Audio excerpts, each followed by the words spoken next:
Da da da da da da. Hey, hey, hey. Here's Jake and Amanda. Howdy, Untethered Live. What's going on? It's Friday night. Friday night in the docks, in the boondocks.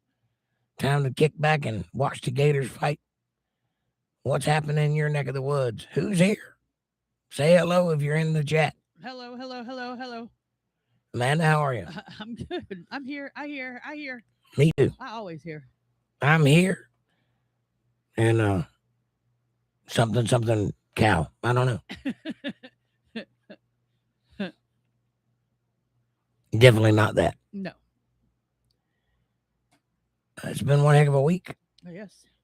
Been a wet day. Everybody's being quiet. Uh-huh. It's that week. It's that week I knew was coming, where everybody just stopped talking. Whatever. Come on in. I got plenty to say for myself. And now there's only one person here. Told you so. That one person is you. Then it should be two because, well, I got one on one thing and two on another. They'll get here eventually. I'll say because I'm signed into two different names, so there should be at least two. How about that? Mm-hmm. Debbie's here. She says hello. Where are you, Kevin? Hey, Debbie. Welcome to the end of the hall. The end of the hall. That's where we are. Way back there. Were we bad kids? Apparently. What's going on with you, Deb? Nice to see you. And there you go. There I go. There's your gold star. Gold Debbie. star. There you go. And hamburger helper hand, Debbie. Hamburger helper hand. Did you let Kevin out of the basement? I mean, did you tell him to get off the phone? I mean, what happened? Debbie says, howdy. I add you in a tab for 30 minutes and kind of forgot till Kevin messaged me that you were on. Wow. You had me in a tab. Well, I'm glad you had me in a tab. I appreciate that. So Kevin must be lurking. He's probably went to the bathroom. Patty's here. Hi, Patty. How are you? Nice to see you. Hamburger helper hand, Patty. My voice went squirrely just as soon as I hit the live button. It's weird. Imagine that. Wake up, boys. Time to go to work. Probably choking on that goodie powder I just took. And the fact that you ain't talked all day. Well, I've been sleeping all day. I had a day off. I used it. What's up, tribe? Hey, Patty. How is your world treating you? Are you having good weather where you are? We've been rainy all day long. No, she's on the East Coast too. She's in Tennessee. That's not East Coast. Well, it's East Coast adjacent. It's coming from that direction. Yeah. So I'm sure she's probably had quite a bit of rain too. I mean, it's true that if you went west towards California, you'd have to pass Tennessee to get there. Well, yeah. But we're still under a flood watch. Yes, I know. Which means we could float away at any minute. Blah, blah, blah, blah, blah, blah. But I've been here before. Right. And we survived. So let it come. I'll just put a camper trailer out there and live there. Cloudy and rainy where you're at. I'm sorry. It's been pouring down nonstop today. It hasn't stopped, but it stopped at like 4 o'clock for like an hour. And I ran up to the store and grabbed a pack of cigarettes, and that's the only time I could leave the house today.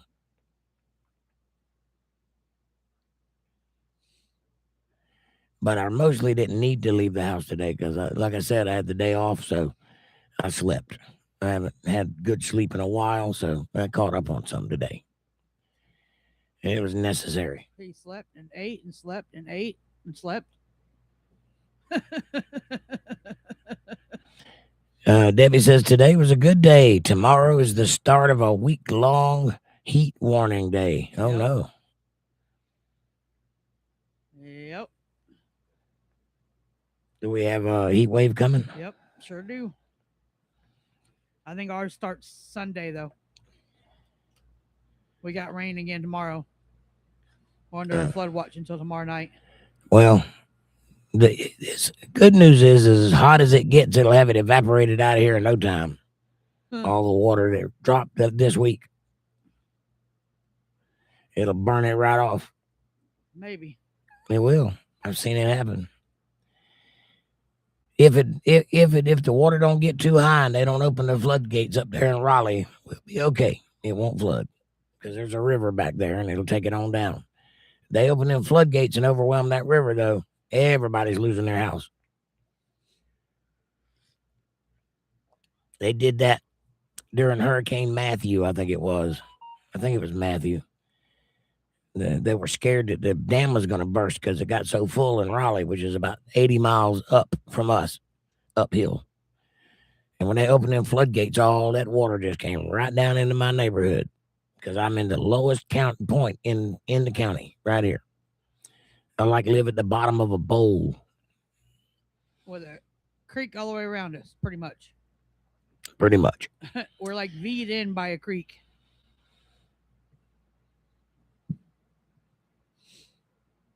But I say let it come. We need a good washing. The house needs a bath. It's had a bath all week. Slow, steady rain for the most part. I mean, a steady rain for the most part.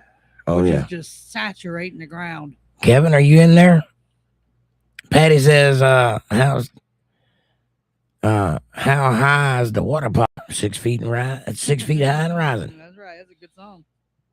There's a recording of me singing that song somewhere.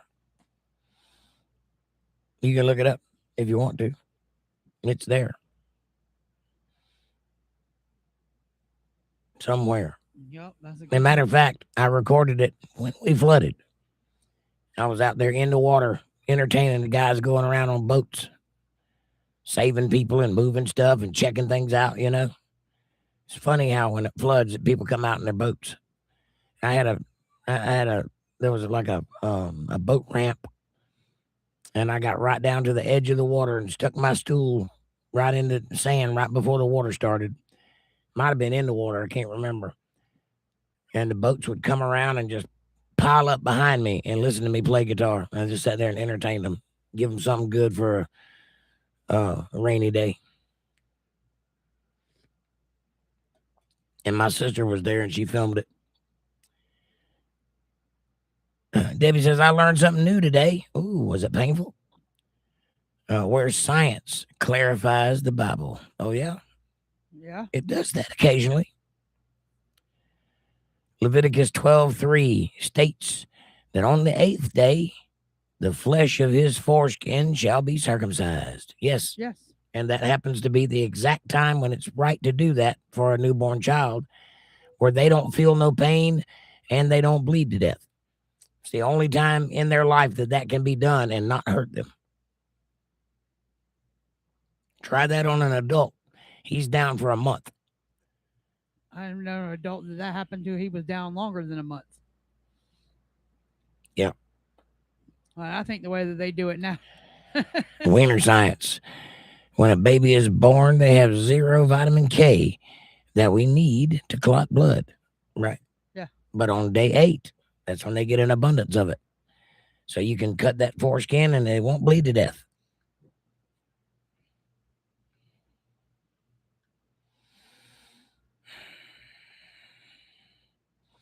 Bill Bennett says, hello, all. What's up, Bill? There's Kevin. Hey, Kev. Kevin says, hello, Jake, Amanda, and everyone, which is us. Hamburger Helper Ham, Kevin and Bill. Howdy, howdy. Yeah, but I think the way that they circumcise the boys now, it don't hurt them either.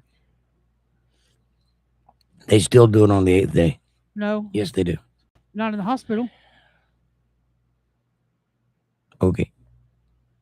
You don't keep for you 8 days. They do it on the 24 to 48 hour mark. Debbie says on the 8th day, vitamin K levels are at 110%. And on the 9th day, it levels out at 100%. So the 8th day is the perfect day. Yeah. Yes. And by the way, that's just one instance. The Bible does that over and over and over. Get science right over and over and over and over and over. You just have to know how to read what you're reading and apply it to science. But it gets physics right. It gets math right. It gets planetary science right. It gets psychology right. It's constantly right, which is why I trust it. Yeah. Right, Debbie. Modern hospitals give vitamin K shots before they do it. Well, that's artificially making it the 8th day. Yeah, they know how to create that circumstance. But if you don't have that, you do it on the 8th day. But don't have him moiled because he does it with his teeth. Ugh. Which I don't care how you look at it. That's weird. But yeah, the way they do it now, they tie a string around it with a little plastic ring. Debbie says, anyway, Jake already knew this, but I learned it today. Well, that's why I have a podcast. You listen to me because I know things. That doesn't mean anything. It's good that you learned that. That's pretty cool.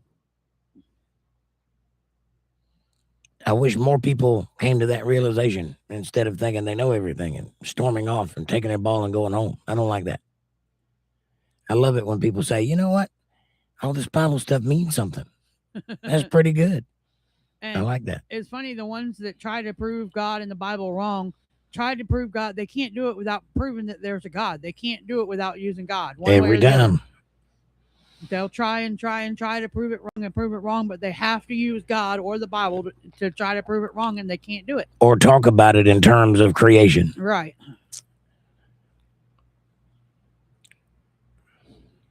That's a beautiful thing about this world. There are so many people in it, so many different points of view, but ultimately they all come down to the truth, and you can't escape that. The truth is beautiful. This world was done by design, so therefore there has to be a designer. That's right. Patty says, if someone growing weed in a hydroponic house, hyphonic house, hydroponic, I think you mean, it is still natural. Is it still natural or synthetic? Natural. It's natural. Unless you're growing synthetic weed. If you put it in dirt, if you put a seed in the dirt and grow it, that's natural, even if you fake the light or the heat or the time of year or the water content.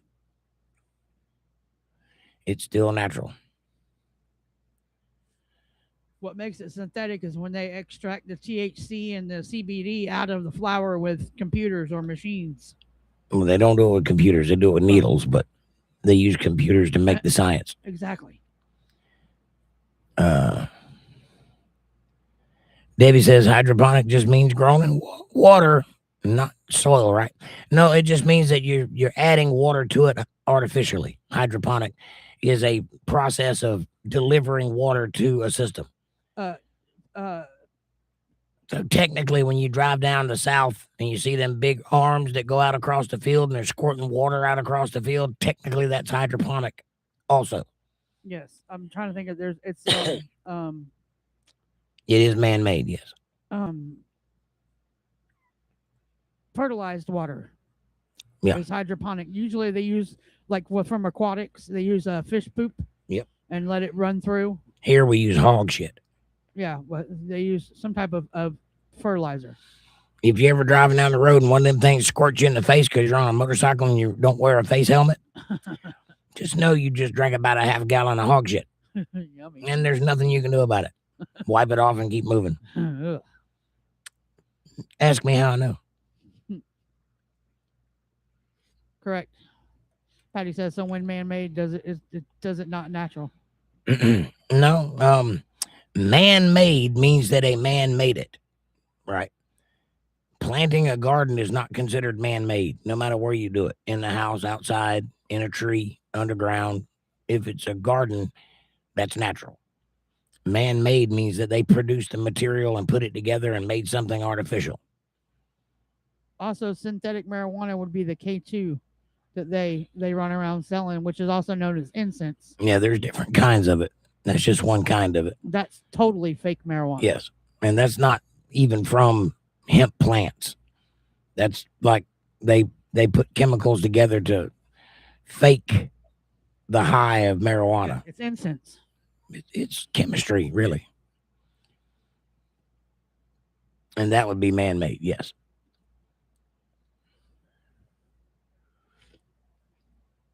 Maybe that answers the question. There's a lot of man-made things in the world. There's a lot of natural things in the world that men use.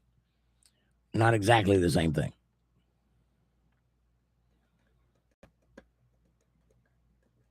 Like when you cook biscuits.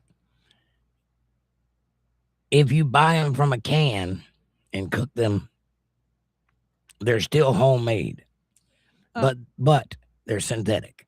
Right. If you make them with flour, they're homemade, but they're real. Your gummies are synthetic. Yes.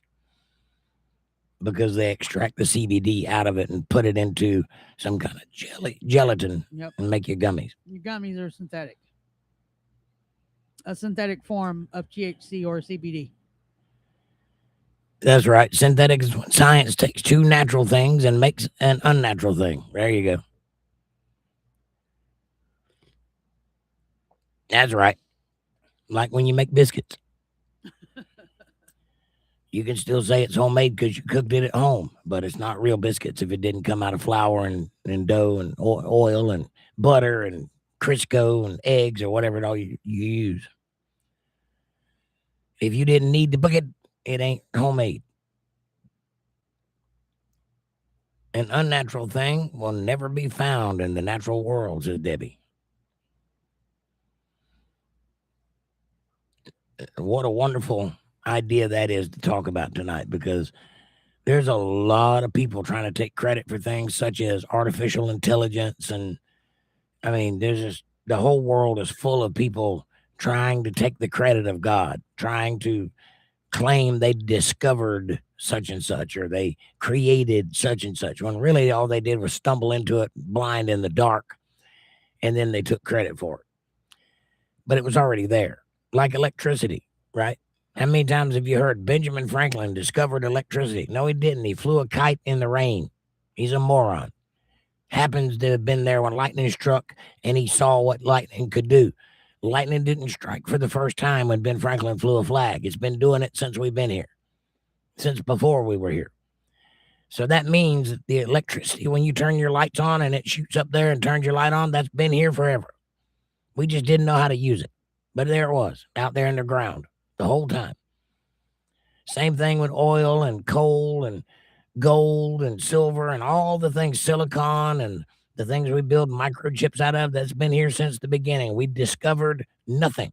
We just stumbled into it by digging in the dirt. That's it. Puts a new perspective on man, doesn't it?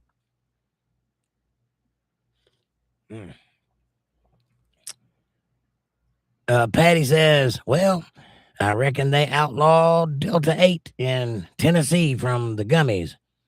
I hear they're trying to. They're trying to outlaw 7-OH too, which is a supplement that I use. And August 1st will tell the tale. So far, it hasn't been done. I don't know about Delta 8, but the 7-OH is on the same ticket. Well, so far, they're still in the air about it. But after August 1st, we'll know. The Delta 8 would explain why there's no more flour in the stores. That might be, yeah. Can you look it up real quick and give us an idea? Hold on. Unfortunately, I'm not the guy to talk to about weed. I don't partake. Nor do I know a lot about it. And I know more about hemp than I do weed, but which is the same thing. It's just used in a different way. But I can find out, which is power. Kevin says, man cannot create any living thing. Man can only make hybrids from things that are already here, already living. Correct. No, Patty, it's not illegal. I don't smoke, says Patty. Yeah, but you take gummies, right? Yeah. That's if you can smell it, you're inhaling it. I'm sorry. you do pot. And the gummies have Delta 8 in them too. But take comfort, Delta 8 is not pot. It's pot adjacent. Yes, it's a juice form. It's weak pot. Yeah, that's what they spray on it basically, or inject it with. Debbie says, unless information 101, women can grow a set of balls, but men cannot grow ovaries. This is incorrect. The key word there being women. If you're a female, you have X and Y chromosomes, you cannot grow a set of balls.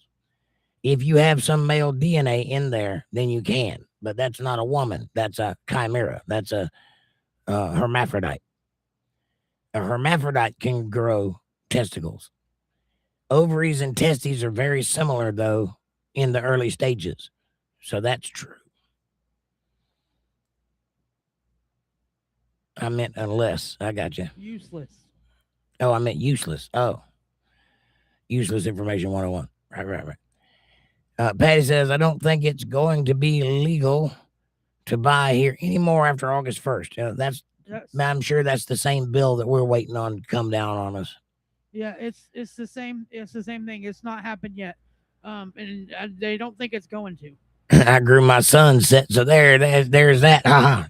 Well, technically you did, yeah, inside of a little sack. So if you make a compartment inside of reality, such as a womb, you absolutely can grow testicles. That's true.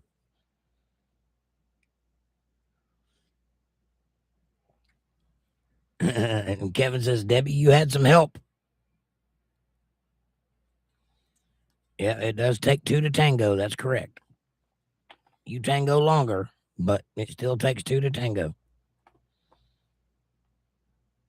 You tango longer and your feet hurt worse, but it does take two to tango.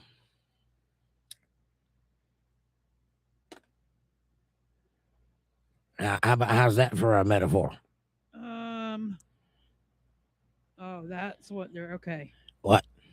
It says THC. It says THC is not fully legal. Hold on a second. They're not going to stop until they take every good thing away from people that they can find that works, that doesn't involve illegal drugs from the street or prescription drugs from the doctor. They're going to take it all away from you. If it works and it's easy to get, they're going to get rid of it. They can't have that. They can't have you taking care of yourself or learning how to cope with an addiction or any other such nonsense.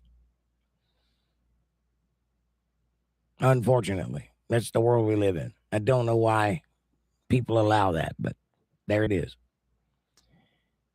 His part was 2 minutes, and mine was 9 months. Oh, yeah. Like I said, you tango longer and your feet hurt worse, but it still takes two to tango. You couldn't have done it without him.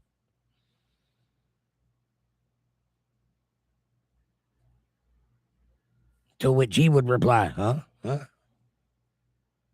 I understand. It's not fair. But there are trade-offs in everything. I will tell you this, Patty. You can order it offline. Bill says, no fun alone, LOL. Right? You can order it and have it shipped to you, and nobody will ever know what it is. That's true. And if you need that information, we'll get it to you. Yes, I can get you where you need to be. But they're stopping Delta 8, Delta 9, and Delta 10. I don't recognize those words, Fab Daddy. What's up, buddy? They're not. They're highly regulating it. You can get it in low doses, but you can't go into a vape shop like you used to and be able to get it, or a convenience store. Yeah, they're trying to do that with 7-OH2. Yeah, which it also comes from a plant. Any synthetic form of hemp. Hydroxymetrogenine, that's what they're trying to get rid of, along with any kind of psychoactive THC. Read that. I can't read what that says. The bees and the birds backwards. Oh, yeah. Okay. Thank you. That's good. I never thought about that. But did you do it in German? No. I was reading the Tennessee law to see how much it is compared to ours. Right. That's why I'm being quiet, to let you have the floor to get that information out. It's pretty much the same thing as ours. It's just the hemp. I hope the whole thing gets thrown out August 1st. I really do. Well, I hope there's a lot of people signing petitions. So hopefully. Patty's is in effect as of July 1st, 2026. Oh, it's already been done. Yeah, in Tennessee. But she, like I said, she wants to message me. I can send her where she needs to go to get what she needs. But yeah, they're trying to mess with all the hemp, and like I said, Delta 8, Delta 9, and Delta 10. Fab Daddy says 9, which is German for no. Bees and the birds. Yeah, they're not related. Sorry. Whoever told you that was lying through their teeth, like everything else. Whoever told you that probably gave you the food pyramid back in the 80s. EA, hello, buddy. What's up, buddy? And he says, hello, Abdullah. Hamburger helper handy, eh? Assalamu alaikum. What do you know about the birds and the bees? No, I'm damn full. We had a big old fat hamburger for dinner. Barely could get the damn thing in my mouth. It was good though. Bacon cheeseburger, baked beans. It was good. EA says, smiley, smiley. Fab Daddy says, feral cats snitch on them that let them be. Snitch on them or let them be? Oh, well, I say let them be. Who is my body, my choice, right? Who are you to tell them they can't go around having babies? They like it. They seem to be into it. So let them have it. Feed them if you can. They are living beings. And according to my research, they guard the portals that the angels come through. So you don't want that being messed up. Whatever. Kevin says bees sting and birds shit on you. Only if you make them mad or park under them. Debbie says birds do it and bees do it. Even educated fleas do it. That's the story of love. I think I've heard that song. Patty says, best burger I have ever had, Sonny's in Florida. Yes. Yeah, I've heard. And it's even better when you get their burger on their garlic bread, their garlic toast bread stuff, and get a burger made on that. Talking about, oh, I have heard man. good things about Sonny's. I'm pretty sure that I ate at the first Sonny's in Lakeland, Florida. Pretty sure. Because that's what the name of that place was when I was a kid. And it was a burger joint. Well, Sonny's is a barbecue place. It's a chain now, but it was like one of those with the steeples and the places outside that you pull up and park and they come out and serve you. No, you're thinking of Tom's. Tom's, yeah, but it was Sonny's before it was Tom's. Yeah, no, it's not the same. I know exactly what you're talking about. Yes, that's the place, but it was called Sonny's before Tom's bought it. No, that's not. It wasn't the same restaurant. Okay, well, it's the same name. Sonny's has always been a burger or a barbecue place. Because when it was Sonny's, my best friend Roger Braggs, his mother worked there. She was a sight to behold, let me tell you. Hair lip, whole 9 yards. Kevin says he makes stuffed burgers. I've made stuffed burgers too. What do you stuff yours with? Mushrooms and cheese? Are you talking about like putting breadcrumbs in them? No, stuff in the middle of them. Like breadcrumbs? No, like mushrooms or cheese or. I don't think I've ever had a stuffed burger then. Bacon or something. I mean, just depends. You fillet. You just put everything in the middle of it. Sounds good. You have to give me one of those one day. I don't think I've ever had a stuffed burger. I've had a stuffed bell pepper before, and let me tell you what, I regretted every bite. Well, that was because not the right person made it. Oh no, that was because the right person made it. Well, she was Mexican from Mexico, here on a green card, and her husband was my future wife's father, and I was there to impress them for the first meeting. Yeah, and that's what they served, and it was nuclear. Yeah, they're not supposed to be. It was so damn hot, I could feel the skin of my lips coming off of the fork. And I sat there and ate every bite, staring right at him, sweat pouring down my face, trembling. I would not show. I would not break. And when I was done, I sat there patiently and had an after-dinner conversation with the guy. And then when I left, I let the fireball fly. Yeah, no. It was bad. I'll never eat another one. You have. Ugh. And I don't make mine spicy. I want a hair lip burger, says Fab Daddy. Okay, get over there and I'll make you one. Kevin says caramelized onions, bacon, and 3 types of cheese. That sounds good. My own personal invention, I bet. I would love to have one, Kevin. When we get together, you have to make us some stuffed burgers. Sharp cheddar, American, and mozzarella. Nice. Can't go wrong with sharp cheddar cheese. Or mozzarella. Stringy. I buy sharp cheddar cheese by the block and just cut chunks off of it. Your chunk and mine are two different things. If I listen to you, I really won't be able to fit through the doorway, but it won't be because of my head. Whatever. Good gracious. Woman likes to shove food in my throat. You like it. I've yet to see anyone eat 2 burgers, says Kevin. Well, if they're that big, I probably wouldn't either. I'm not a big eater. I'm still trying to train her on plate portions. She feeds enough every dinner for me to eat for 3 days. That's because you're used to eating like a bird. It's because I don't eat that much. Because you can't survive eating like a bird. I don't want to eat that much. Maybe half that. Fab Daddy says bell peppers shouldn't be hot. They sweeten up with cooking like onions. Yes, but what they put in it was hot. I think she used habaneros or something.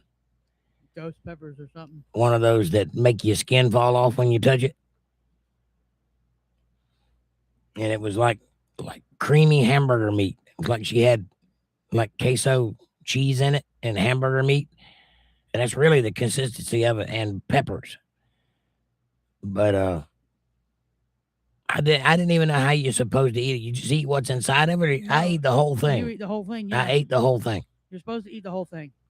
But I put hamburger and tomatoes and rice and cheese and all inside of mine, and then I bake it. Man, it was so hot. I still remember it. That's how hot it was. Like my mouth is burning right now just thinking about it. Good gracious.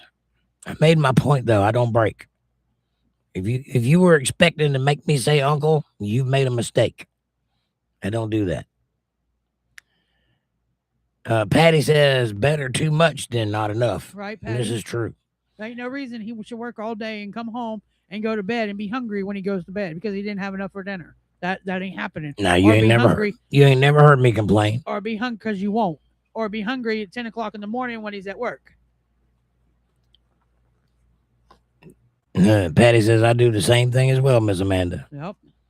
Fab Daddy says, yep, Amanda makes stuffed bell peppers correct. Yeah. I can cook, damn it. I don't give a damn what anybody says. She can cook. You put me in the kitchen and I'm damn sure going to throw down something good.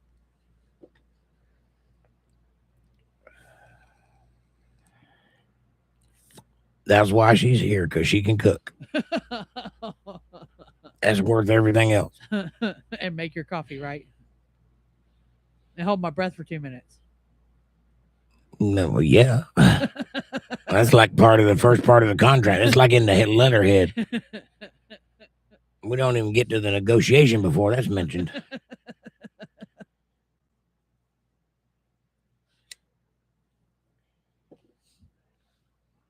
And yeah, that bell pepper, that's the first time I'd ever had one of those. And hopefully the last. That was something else. What's the worst thing you've ever eaten? And for what reason? I typically don't eat things that I don't like, so. Well, I'll try anything once, and if I like it, I'll do it again. If I really like it, I'll patent it and sell that shit. Yeah, I'll try it, but if I don't like it, I'm not taking another bite of it. I used to say I'll eat anything that won't eat me first, and then I met Hollywood. So I couldn't say that anymore. Debbie says, well, I would, living in the shed with all of Jake's crap. Oh, I would, living in the shed with all of Jake's crap, because I don't cook, haha. I would be living in the shed. Yeah. No. I'd make room for you. I'd cook for you, Debbie.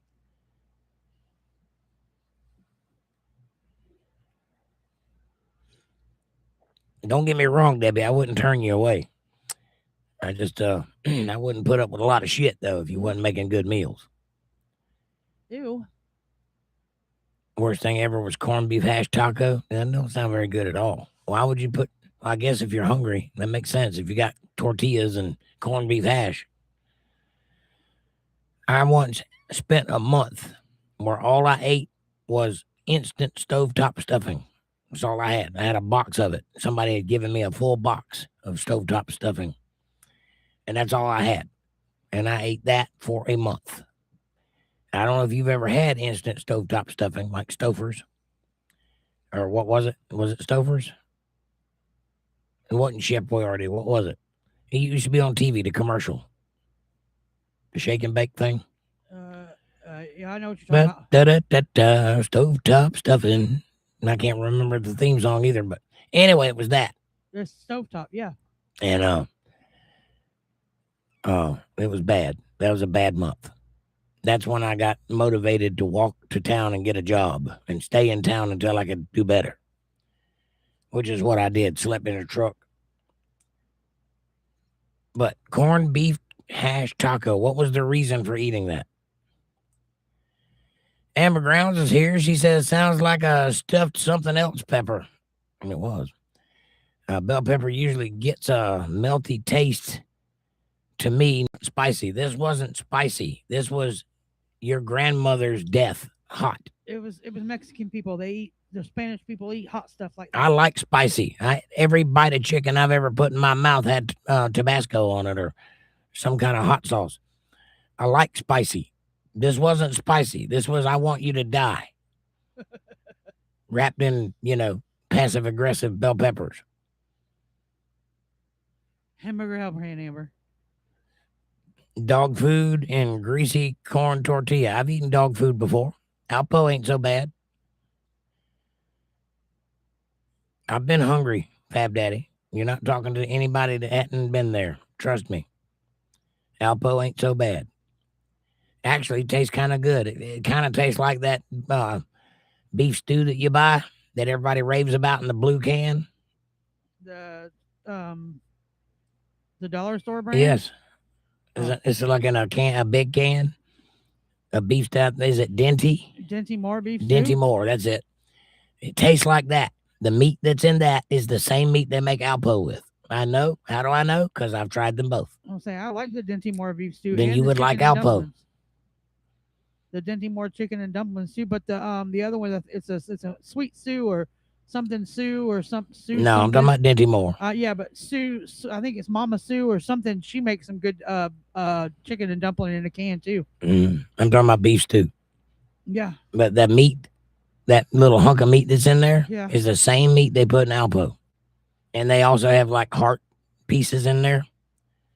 You can find valves in there is how I know. Heart valves, little tubules. So they basically use whatever's left over and grind it all up together like potted meat, and then put that meat in it. And Bob's your uncle, you got dog food. But I got curious one day because it said new and improved taste on the can, and I was curious to know how they knew that. Now I do. Amber says, good evening, friends. Hi, Amber. Kevin says, pasta covered in olive oil, garlic, broccoli, and mozzarella cheese. That doesn't sound like the worst thing you've ever eaten. That sounds delicious. And Greek. Stovetop. That's right. But what's the name of the company? Is it just Stovetop? Yeah, I thought that was a name. Stovetop stuffing. Red box. I can't remember what color the box was. Might have been. Cheap, easy meal. Yes, sir. The cheapest meal I know how to make is a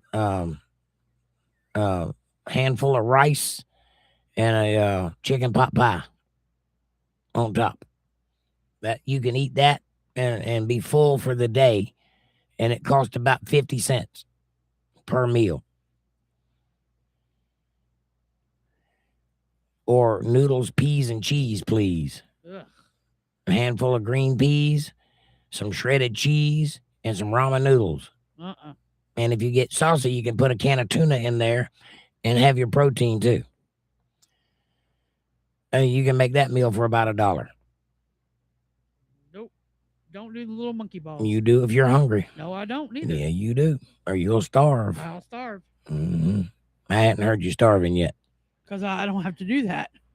Fab Daddy says, my sister-in-law made it. I ate it, but yuck, right? I learned you eat what's put in front of you. Doesn't matter what it is. Don't complain and eat it all. And I do as much as I can. In my later years, I've learned to stop eating when I'm full, and I might leave a little left on the plate, but I know it's going to the animals. But in my younger years, I always clean my plate. I never go back for seconds, but I eat everything on my plate. And if I'm at somebody's house, I'll make myself eat everything. Fab Daddy says, I would eat dog food over those tacos. Right. Amber says, Sweet Sue is the blue one. Right on. Uh, um, beef stew. Yeah. Swanson is also a brand. I don't think they sell that around here, but I know you can get it on a truck. Kevin says, I draw the line at canned dog food. I prefer kibble. Really? I think he's being funny. I'm going to say, because if you got to eat it, you probably would prefer the dog food. It goes down smoother. Ain't quite so dry. Debbie says, Stovetop is the brand name. Thank you. Fab Daddy says, Chuck Wagon, add water for gravy. Right? I remember that. Do they still make that? Yeah, it's called Old Roy now, or Gravy Train. Gravy Train, right on.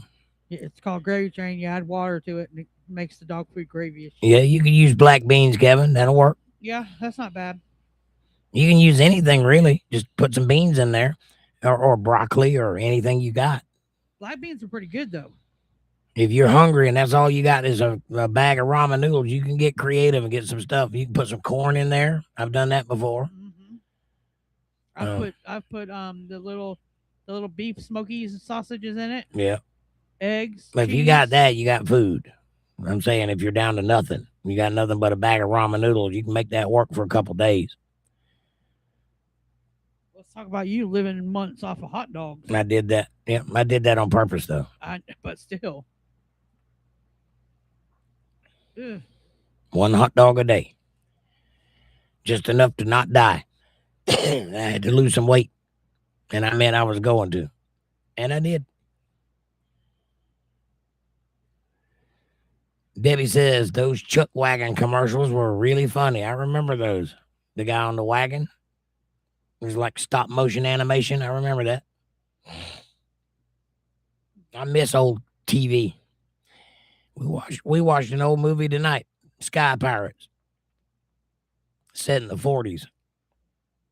We watched He-Man the other night. Yeah, that was good. Yeah.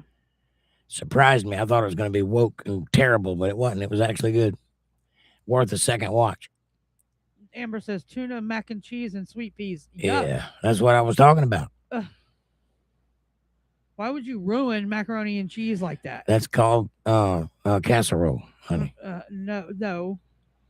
Kevin says I'm partial to Kraft mac and cheese. That's when you're broke. Yeah. I mean, I've had boxed macaroni and cheese, but I prefer to make mine homemade. I don't like that kind of macaroni. I like oven baked macaroni. It's thicker. You know what I'm talking about? Like the kind we had the other night. Yeah. I don't like boiled macaroni and cheese.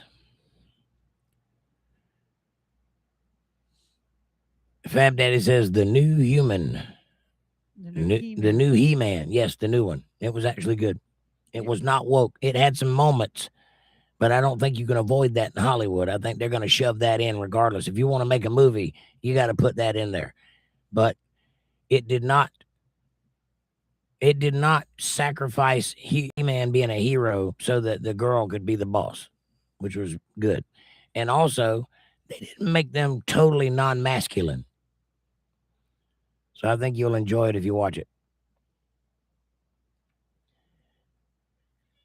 Amber says dirt movie. Dirt movie? What's a dirt movie? Are you talking about Joe Dirt? No, the new one, not the 80s. Fab Daddy. Amber says Velveeta nacho cheese, not powder. Right on. I just get elbow noodles and.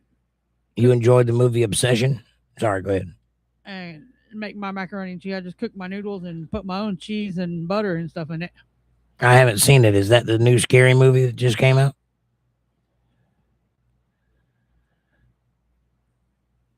Worth a watch. I'll give it a watch.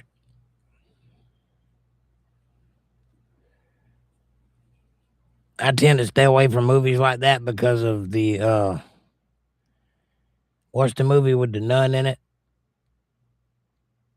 There's a whole franchise of them. Sister Act. No, like it's like Insidious, something like that. I don't think that's the word. It's a Blumhouse movie. Okay. Blumhouse is my favorite horror production company. Yeah, they do great with a low budget. I know what Blumhouse movies are, and some of them are actually decent. Some of them not so much, like their version of Hollow Man or The Invisible Man.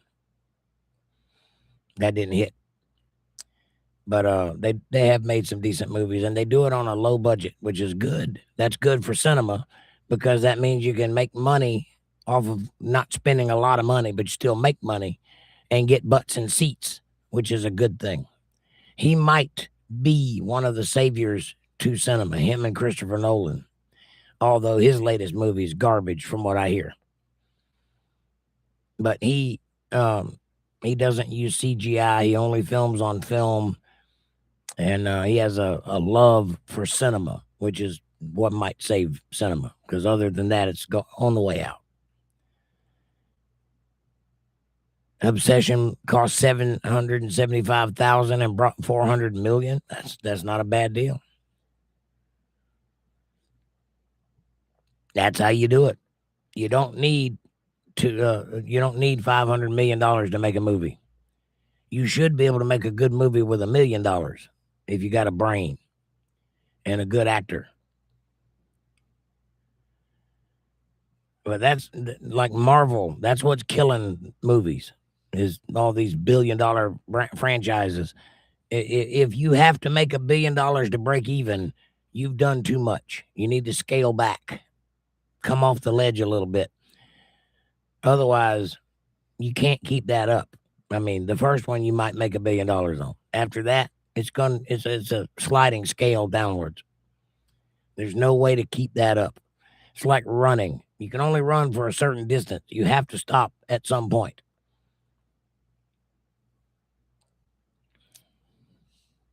That's why the 80s was the golden era of movies, because all the movies were around $1.5 million to make, or $5 million at the most.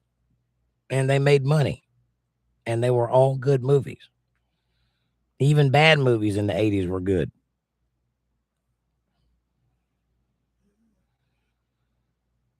I tell the story of The Legend of Zorro with Anthony Hopkins and Antonio Banderas. If you go watch that movie, it's damn near a masterpiece. It's a great movie. It's got everything. And nobody noticed it because it came out against 10 other movies that were just as good, and some with a bigger name. You know, I don't remember now what they were, but it just got swept under the rug. I mean, there was just so much competition that nobody saw it really, and it flopped. But in context, it was a flop. Out of context, it's a masterpiece. It's a great movie. Go back and watch it. It's worth watching.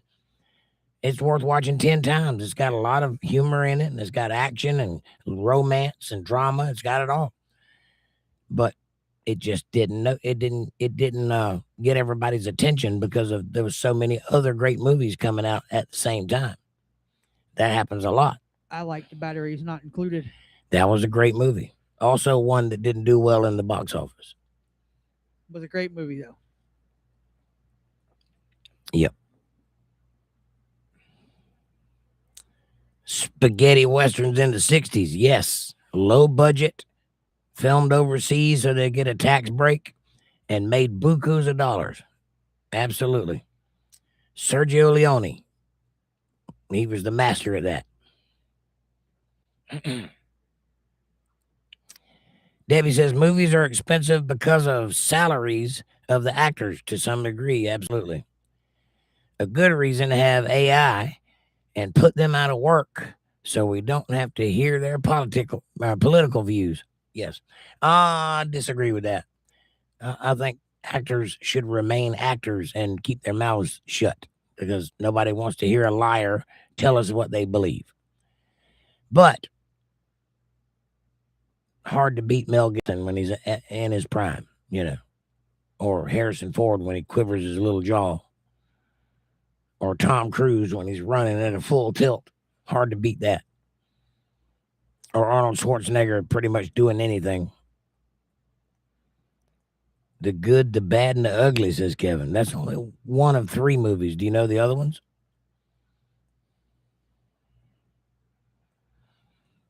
If you don't, you missed something. That would be oh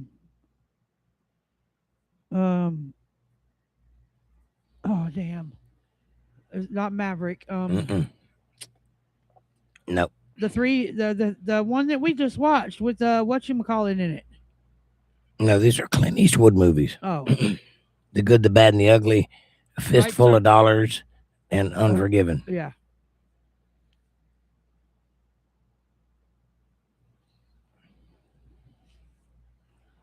Or The Man with No Face. One of those. I can't remember.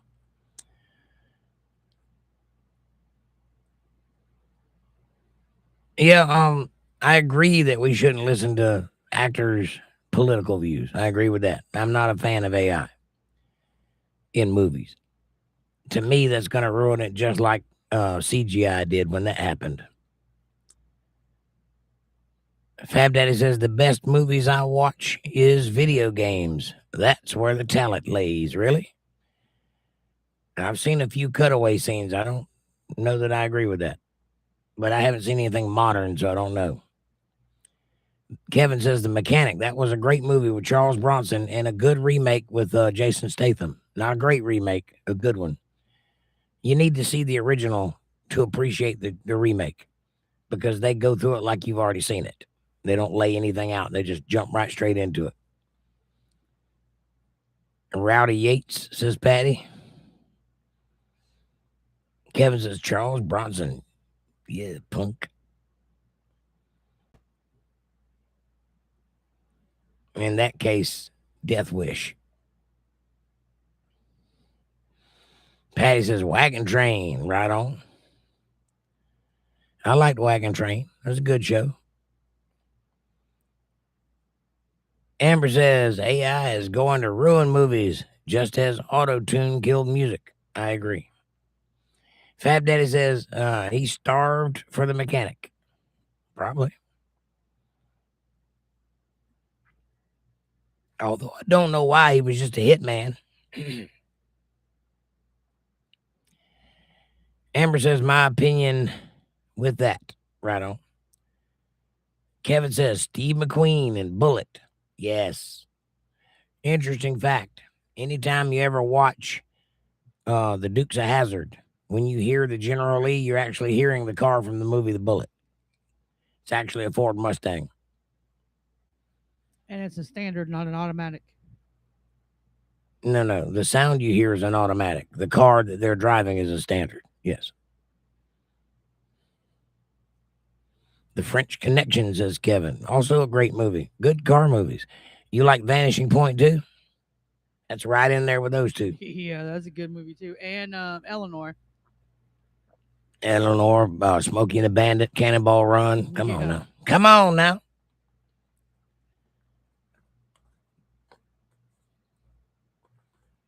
Black Dog.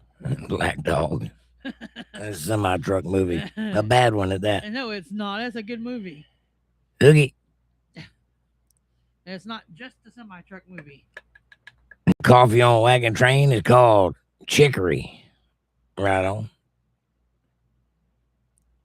Is that Chicory or Dickory? I can't tell. Chicory. Kevin says Vanishing Point, rough ending. Yes. Yes, it was. Debbie says, I agree, Amber, but actors get on my nerves. So replacing them with AI is my idea of getting rid of them. They get on my nerves too. I lost a lot of respect for Robert De Niro. Robert De Niro. He really floored me with his dumbass opinions. I love Robert De Niro growing up. He was one of my favorite actors. I can't watch anything he's in now. He turns my stomach. He's an idiot.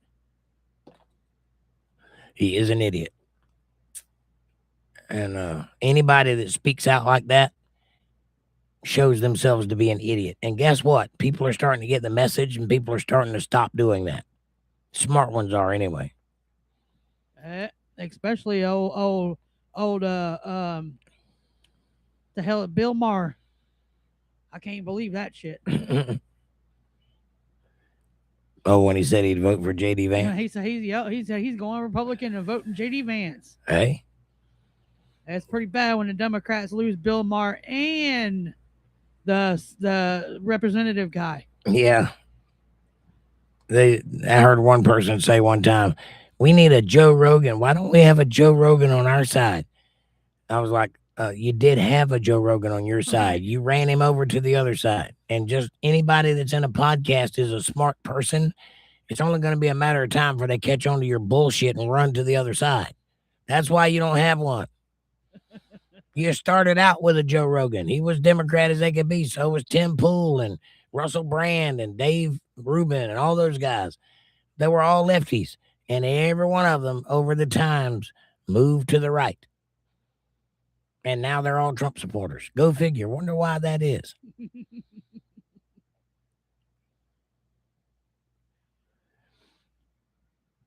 So he says if they just did their job and kept their mouth shut, right. Right on. Kevin says, honestly, in my opinion, all the newer movies are mostly crap. You're not wrong. You're not wrong at all. And I agree with that. And not just the newer movies, for the past decade and a half. Maybe 2 decades. Yeah, we were nervous about watching He-Man. We just knew it was just going to go way down the woke left lane, and it didn't. No, it was surprisingly well done. It made you think it was going to, and then they rolled it back. It was pretty good. I've seen some movies that I just had to walk away from, though. I couldn't watch them. That movie we watched, what was that space movie we watched?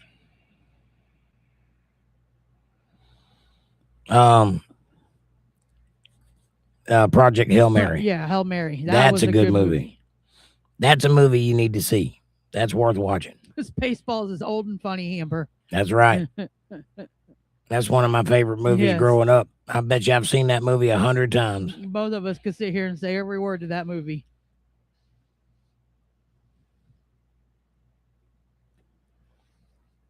Hard to beat old Mel Brooks. Spaceballs is hilarious. We've been jammed.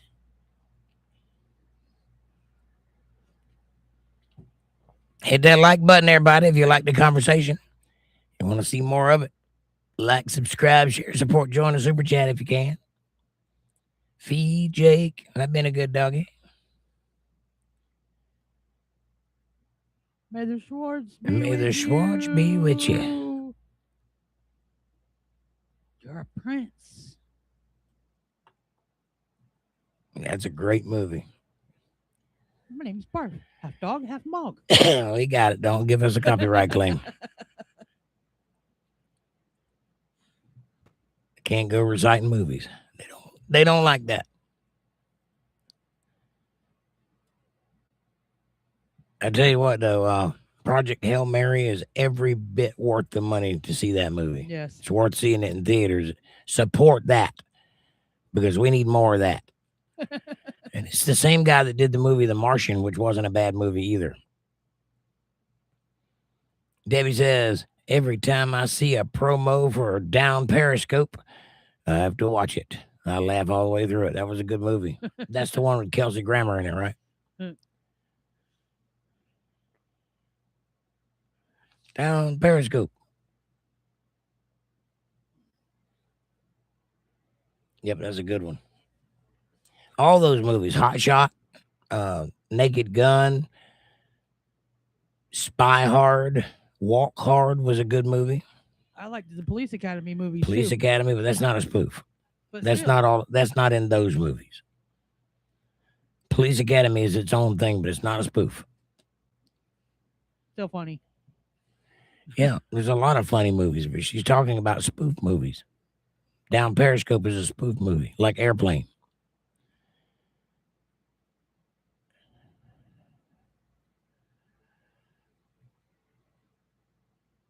And I did like those. Real Genius. No, not Real Genius. What's it called? Top Secret. That's the one. Top Secret. That was Val Kilmer's first movie. And he did a great job. That was a spoof movie. Kentucky Fried is a spoof movie. I think that's all of them. Oh, the first Scary Movie was a spoof movie made by the same people. And the sixth one. First one and the sixth one. Made by the Zaz brothers. I didn't care for none of those. Did you see the first one? Yes. Or did you see it after the Wayans brothers took it over? I've seen both of them, I think. Well, the first one was funny. The one after that was the Wayans brothers. Scary Movie, the whole set just makes fun of scary movies, and they are funny too. Yep. That's what a spoof movie is making fun of other movies. Kevin says Steve Martin, The Jerk, excellent movie. The Man with Two Brains. Little Shop of Horrors, where he plays the dentist. Kind of a straight. And Novocaine, which is a spoof off of that movie. I would say Little Shop of Or a Horrors. sequel, rather, a spinoff. Little Shop of Horrors is the Flytrap. No. It was the Feed Me, Seymour. Yeah. That's right. That's not a Venus flytrap, though. What is it then? It's a fictional plant. It's based off a Venus flytrap. No, a Venus flytrap is that big and it eats bugs and it has tendrils for its mouth. It's flat.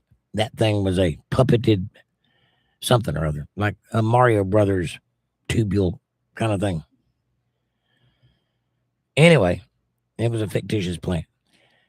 But the dentist character was played by Steve Martin, and then they made a movie called Novocaine based on that character. It's pretty good. John Candy, yes. Summer Vacation. Uncle Buck. That was really good. Uncle Buck was good.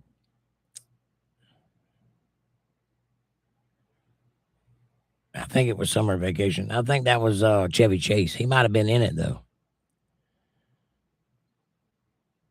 That was around his time when those movies were being made. I can't remember if Summer Vacation was a Chevy Chase movie or a John Candy movie, but he might have been in it either way. But you might be right. Look that up, Amanda. See who starred in Summer Vacation.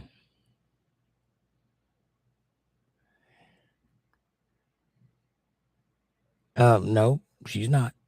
Good try though, Amber. Thank you. Just Google what a Venus flytrap looks like, and you'll see the difference. They don't have vines. They don't move. They don't have teeth. Summer Rental. I don't know if I've seen that one. See if who played in it? John Candy. Anything with John Candy was funny to me. Yes, it's great. He's a great comedic actor. The Blues Brothers. Amen. Until recently held the record for the most cars destroyed on set. No, John Candy did not play in that. Okay.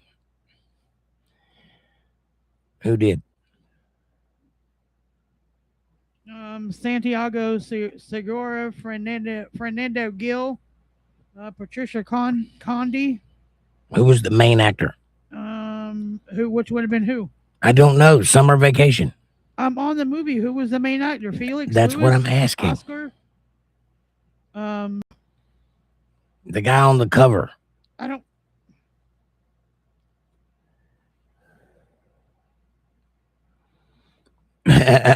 Kevin says, I think we threw a rod. Is that serious?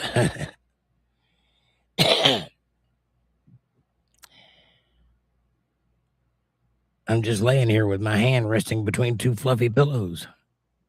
Those aren't fluffy pillows. I got a Steve Martin movie that you might like. It's called Leap of Faith. If you have not seen it, go watch it. You'll love it.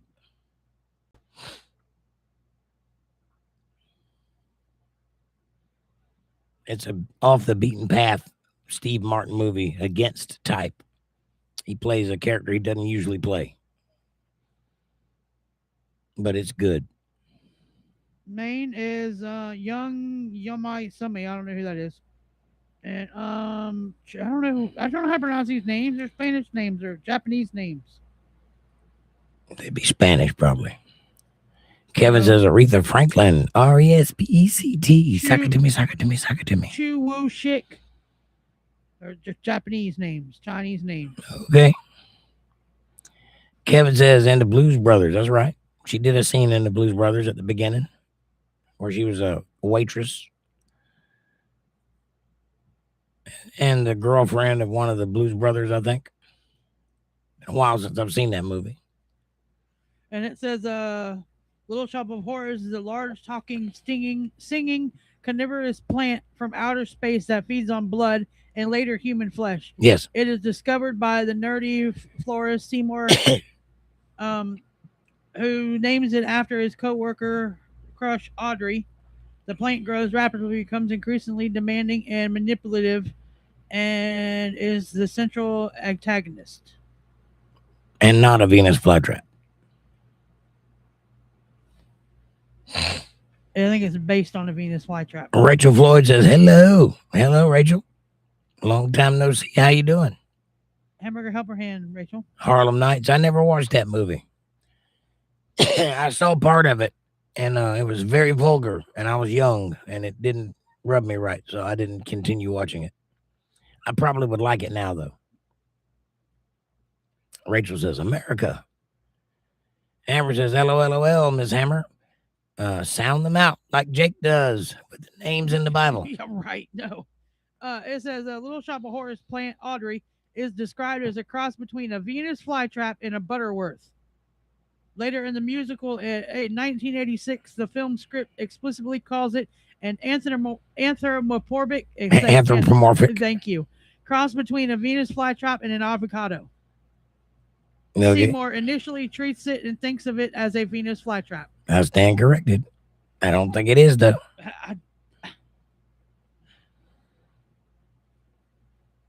Dog Day Afternoon, says Kevin. And I'm not real big on war movies. Its snapping mouth, carnivorous habits, and overall look are clearly modeled on the real Venus flytrap. It's hugely exaggerated into talking, blood-drinking alien monster. Venus flytrap. Okay. Well, go look at a Venus flytrap and you tell me if you still think that. You didn't hear me just say it is hugely exaggerated. A lot, yeah, like with teeth and lips and a personality and a pointy face. Opening plant that looks like a Venus flytrap. Well, yeah, if it has a mouth that opens, correct. But a Venus flytrap is two panels that have tendrils on the front and they close, not like the pointed face of the whatever that thing is called. If you glance at it, it looks like a big Venus flytrap. Okay. It doesn't, but okay. And also had spots. Venus flytraps don't have spots. It didn't have spots. Yeah, it did. You need to watch the movie again. I've participated in making an Audrey. You need to watch the movie again because you've clearly forgotten that movie. Did you hear the part where I made one of them? Okay. Which means I studied it enough to know what it looked like. Refresh my memory, Kevin. What's Dog Day Afternoon about? I think that's a war movie about Vietnam, right? I don't really remember. I remember the title, but I don't remember the movie.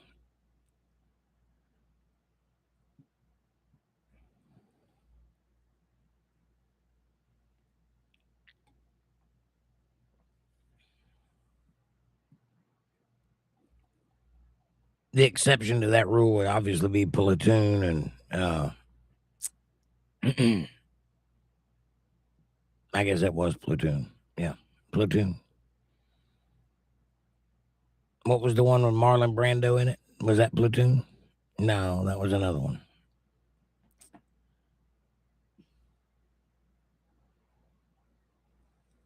Marlon Brando and Martin Sheen. And a young Samuel L. Jackson, if I remember correctly.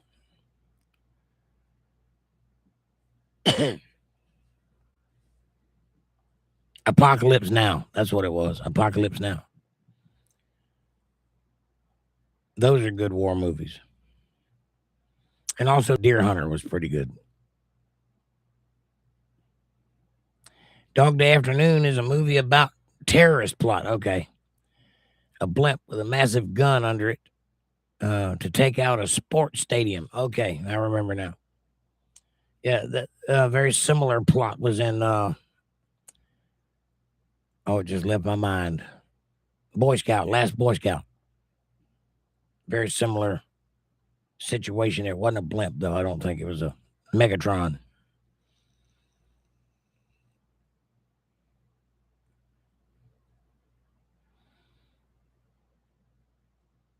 Dog Day Afternoon. Was that Dustin Hoffman? No, I'm thinking about Straw Dogs. Never mind. I guess I need to go back and watch Dog Day Afternoon because I don't remember a lot about it. Yeah, Bruce Willis, Last Man Standing. That's it.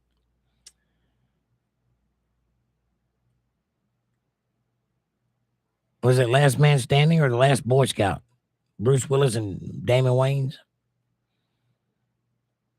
And they had to foil I guess maybe it was Last Man Standing. I think it was Dustin Hoffman in Dog Day Afternoon. I can find out. Let me look.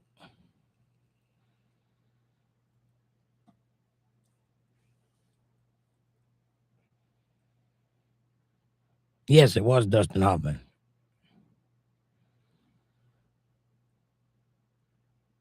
No, it was Al Pacino. That's who it was.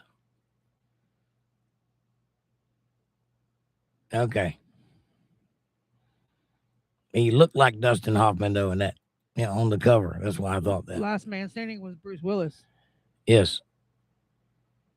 Last Boy Scout and Last Man Standing are two different movies. Okay. I'm getting them confused in my head.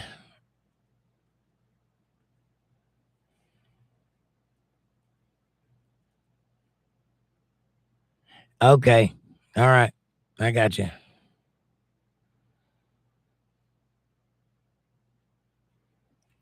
That was Bruce Willis and Damon Wayans, The Last Boy Scout. Right. Last Man Standing was Bruce Willis also. Uh-huh. That was the gangster movie that he was in. Yeah. Okay. He was in two gangster movies. One of them was called Hudson Hawk.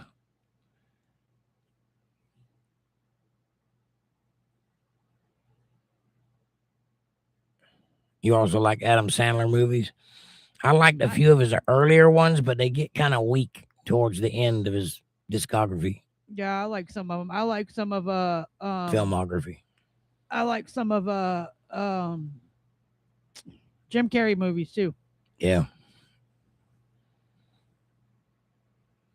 He's a gangster in Die Hard? No, he's not. He's a cop. He's a cop with an attitude that don't take no shit off of nobody. Yeah, I like a few of Adam Sandler movies. Die Hard was a great movie. Cops are gangsters. I mean, some of them are.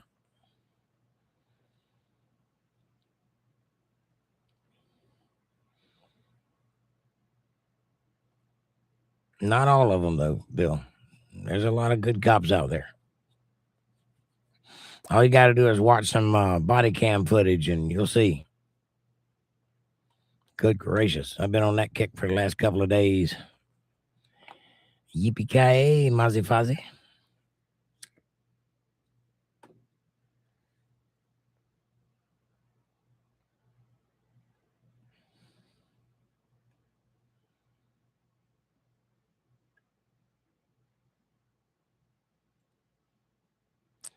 Apparently, some people do not understand when they shouldn't talk.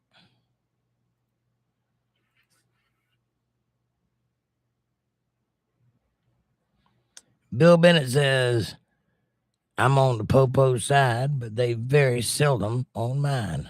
I'm not sure why. Well, because they're out there to make money. Oh, damn. I was going to say hi and then be like, well, it's damn sure not a Richard show. Apparently, when I said you don't talk to my friends like that and you decided to do so anyway, you didn't get the message. Well, let me reiterate the message. Fuck you. Goodbye.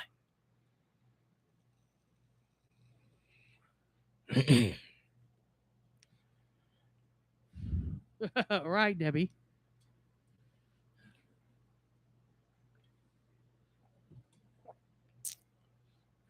Bill says, I'm lost. What happened? Nothing happened. Nothing at all.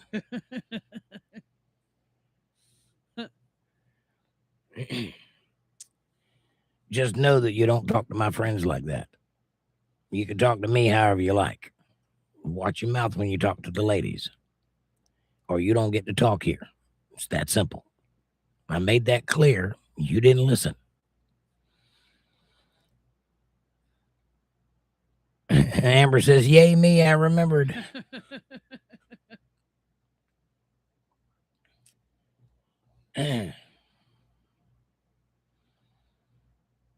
I rarely remember. Yes, that's true. Remembered what? Says Kevin. I see what you did there. It is all right.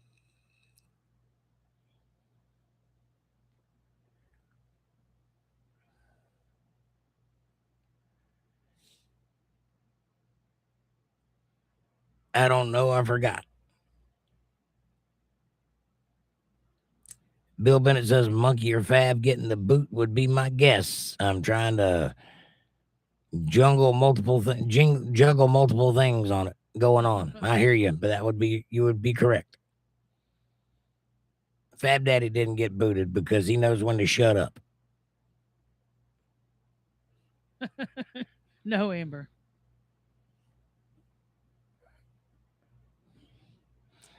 Yeah, that was the case a couple of shows ago. Yeah, then instead of coming in and saying hi, he wanted to come in with a smart ass comment before anything else. Yeah, I was waiting to see how that would go, and that's how that went.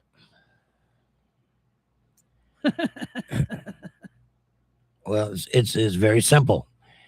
I invite argument. I want that to happen on Saturday. But the point remains the same. You cannot talk to the ladies like that. You can't do it. You can't be disrespectful. If you're going to argue with me about something, we'll hash it out and do whatever, and then we shake hands at the end and everything's okay. You cannot disrespect the ladies. I will not allow it. It's called no respect, Kevin. I don't understand what makes people attack women like that. Mostly an inferiority complex. They think they can have some control over a woman. That's why they do it. Because they can't win with a man.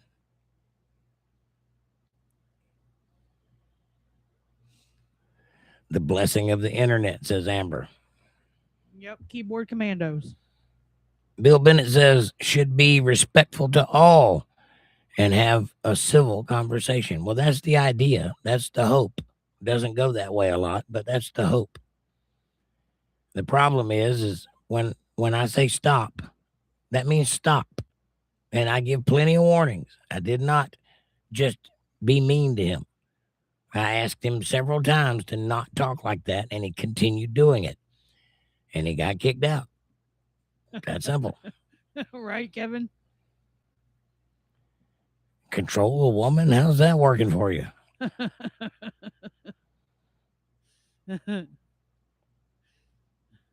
Yeah.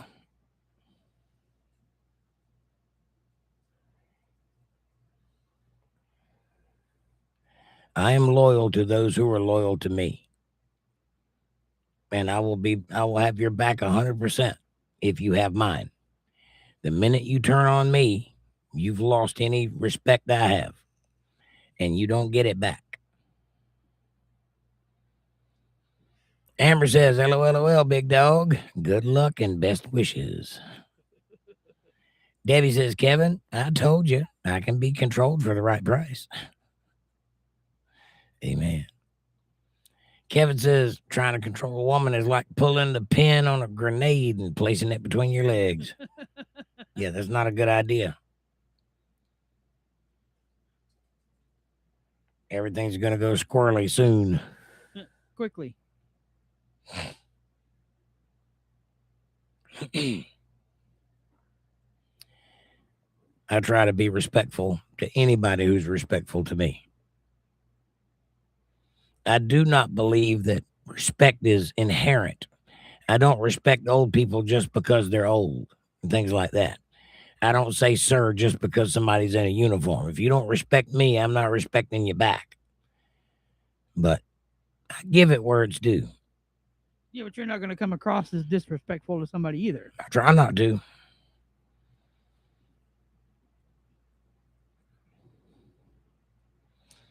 Kevin says, Debbie, I'm saving up all my shekels.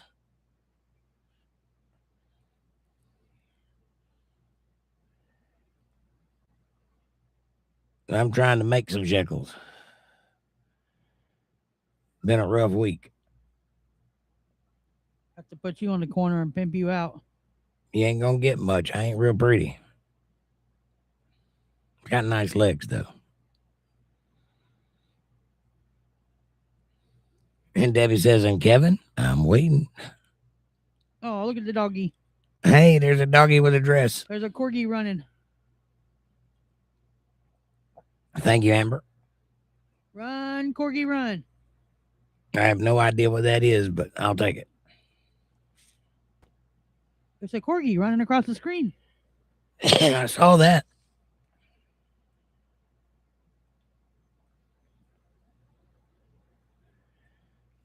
I'll give you some hearts. A lot of them floating around. Almost look like Tribble. Not even close. Tribble ain't fat. I said almost. Yes, she is. Little heifer. She's adorable. I go down there to get me a drink in the middle of the night and she'll run up and hug my leg. You ever seen a dog give you a hug? Mine does. She'll jump up and put her paw around my leg and place her head on my leg and just hug. It's adorable. Debbie says, and Kevin, I'm waiting. I read that. Oh. I read it. Here I am doing the thing.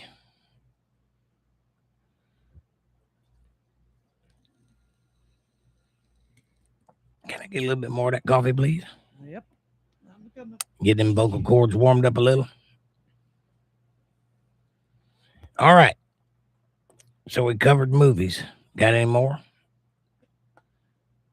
TV shows, maybe? Kelly's Heroes. They find their way deep into Germany to rob the gold from a bank. And I think I saw Kelly's Heroes. I think. I can't remember what it was about, though.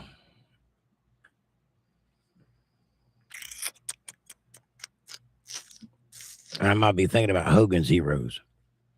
I see a lot of green in my head, so I think it was Hogan's Heroes, which was a TV show and a movie.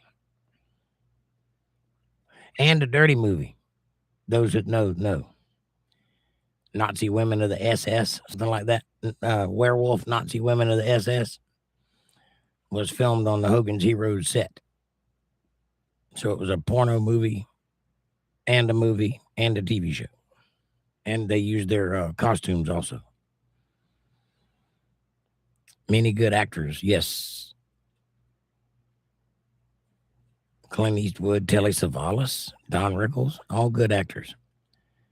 Telly Savalas was an interesting fellow. He was in the first Westworld. Also that detective on TV with the lollipop. What was his name again? Can't remember the name of that show. I just remember he was bald.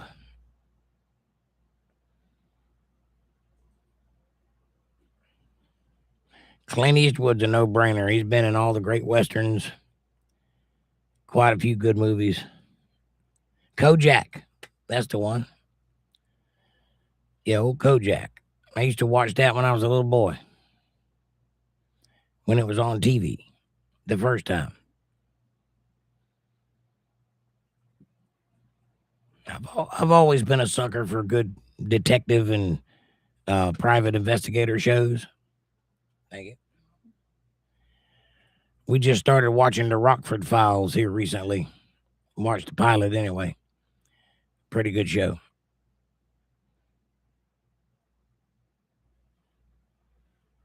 Anybody ever catch that when it was on TV, the Rockford Files, with James Garner in his champagne Trans Am?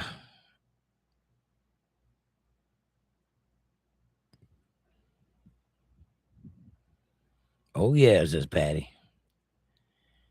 There was also a Kojak and a Night Stalker. I remember the Night Stalker vaguely.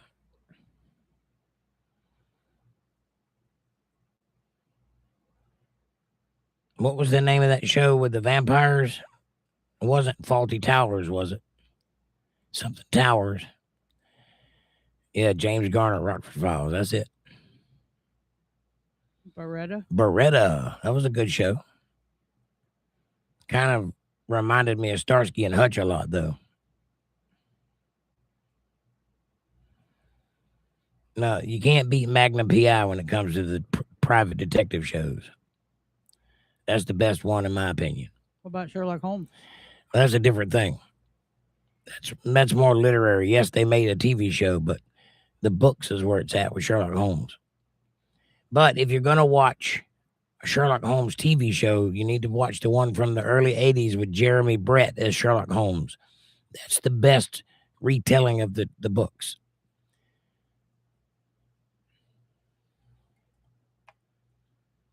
Patton Place. I don't think I've ever seen that one. Barnabas Collins.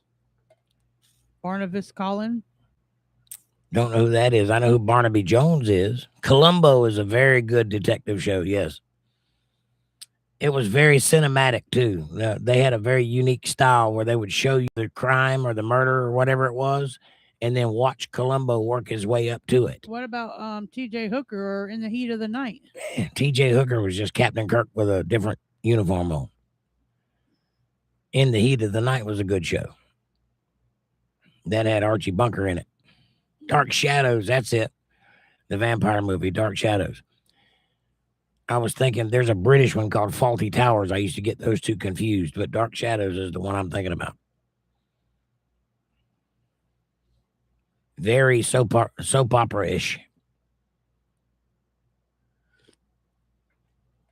And then there was this little show called Tales of the Golden Monkey. Anybody remember that? That guy was my hero. It's the reason my name is Jake.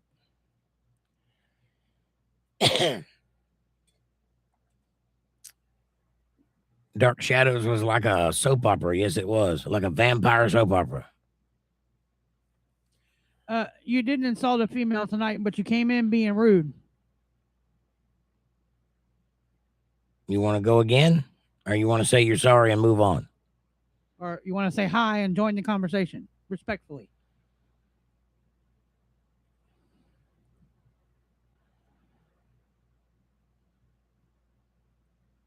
I'll wait. Choose your words carefully.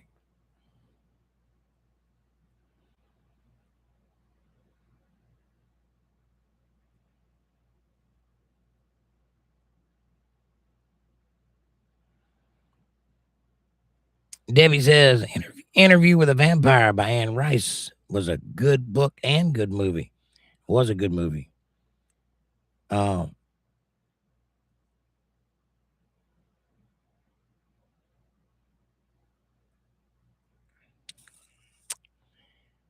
ask it one last time. Do you want to keep running your mouth, or do you want to apologize and move forward?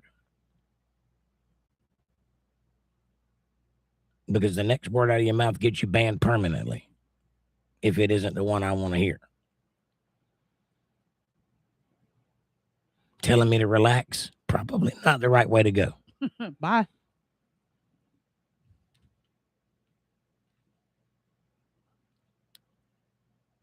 Some people never learn.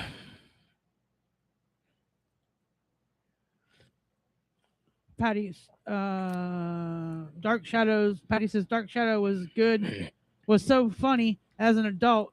You could see the props moving. Oh yeah, it was a very cheap show for sure. Scary as a kid though. Oh yeah. Yes, jokes are supposed to be funny, Monkey Juice, if you're still listening. That says more about you than it does us, just so you know. And Monkey's been here for over a year and still hasn't learned the cardinal rule of this show. That should tell you the reason I'm reacting the way I'm reacting. If you don't like it, I'm sorry.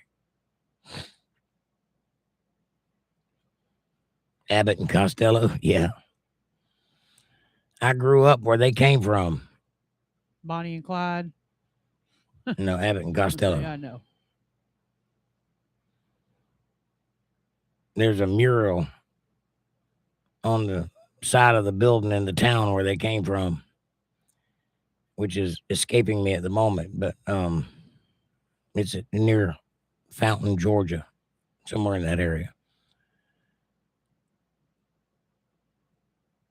Okay, let's test your oldness in your genres of movies. All right, let's do it. I know you know about it. Kevin and Patty or Debbie, do you guys ever heard of the movie called Heart Like a Wheel? The lead character in it was a woman named Shirley Muldowney. Oh, Shirley Muldowney. I saw that movie on HBO when I was 9. Oh, Cha-Cha Muldowney.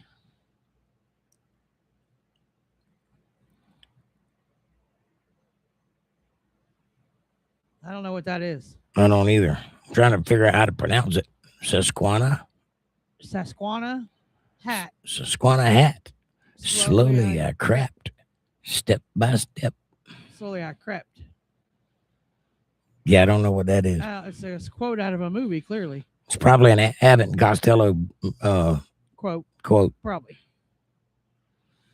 Patty says, no, I haven't.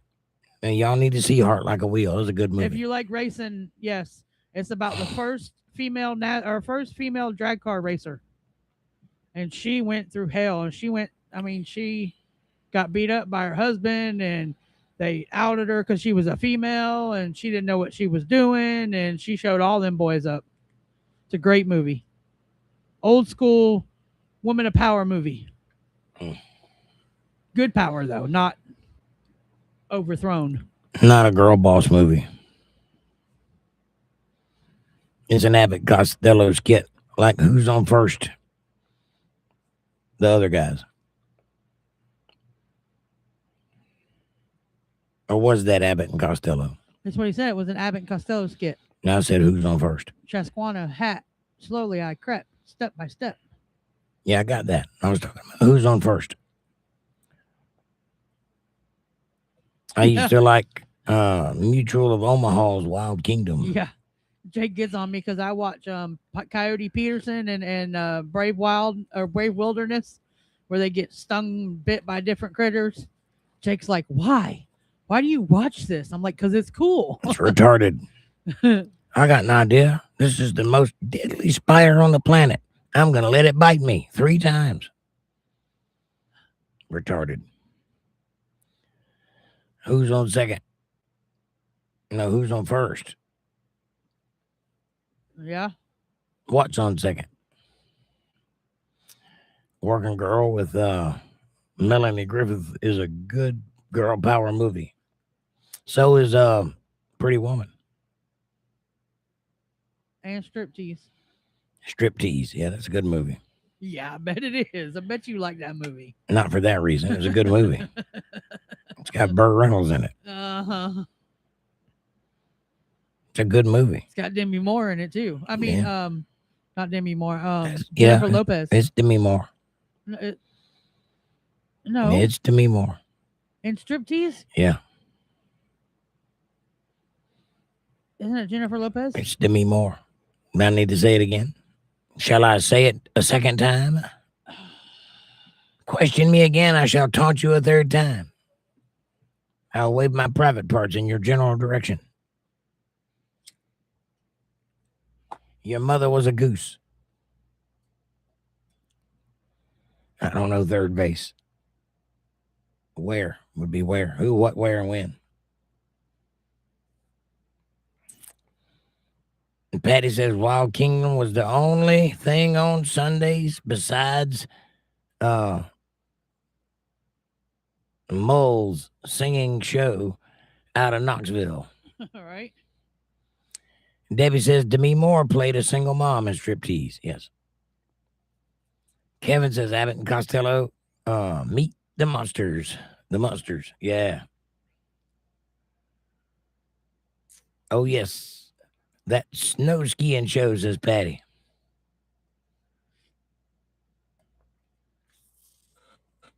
Anyway, Demi Moore was also in G.I. Jane. I like G.I. Jane. And a couple other movies. Yeah, she was in a bunch of good movies. I like Demi Moore. Ghost. Yeah. That was one of her early movies, though. I think her doppelganger was in A Few Good Men. I don't think that was her, but it might have been. Can't remember. It might have been her. There's another woman that looks just like her, though.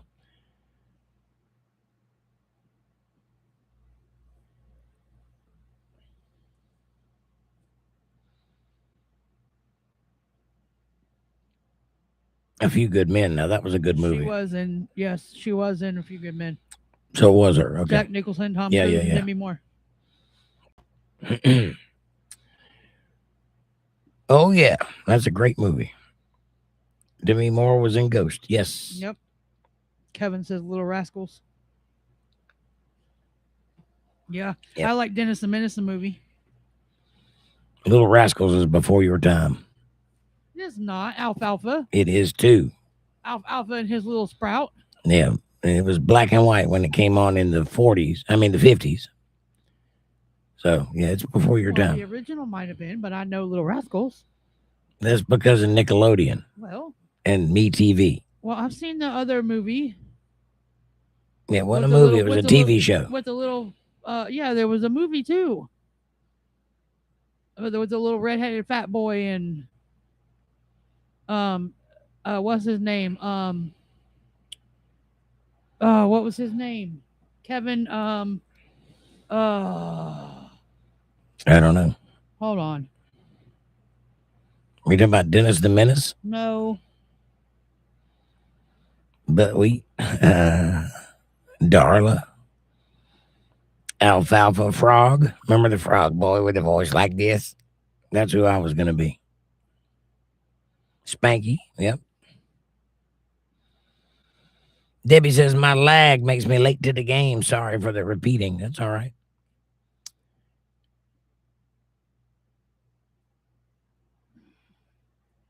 Kevin says, Little Jamal Rascal. Woods. Sorry. Go ahead. Kevin Jamal Woods is who I was thinking. I don't know who that is. He played in the 1994 Little Rascals movie. I got you. Little Rascals was before my time, and I'm 62. Right.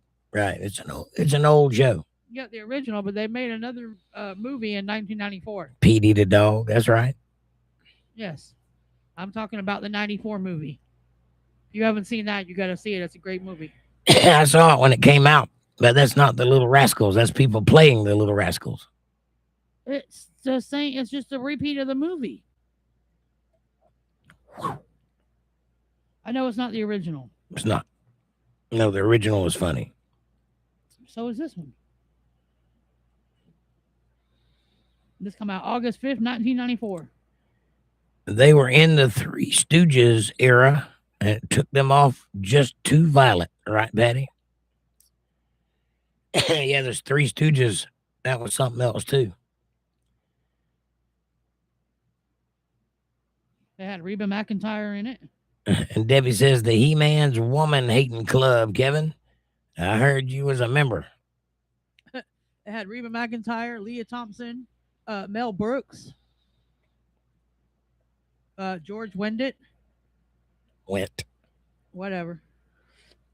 Had Donald Trump. In the Little Rascals movie? Yeah, he was Waldo's dad. Wow. I knew he did a few appearances. I didn't know that he was actually in a movie. Yeah.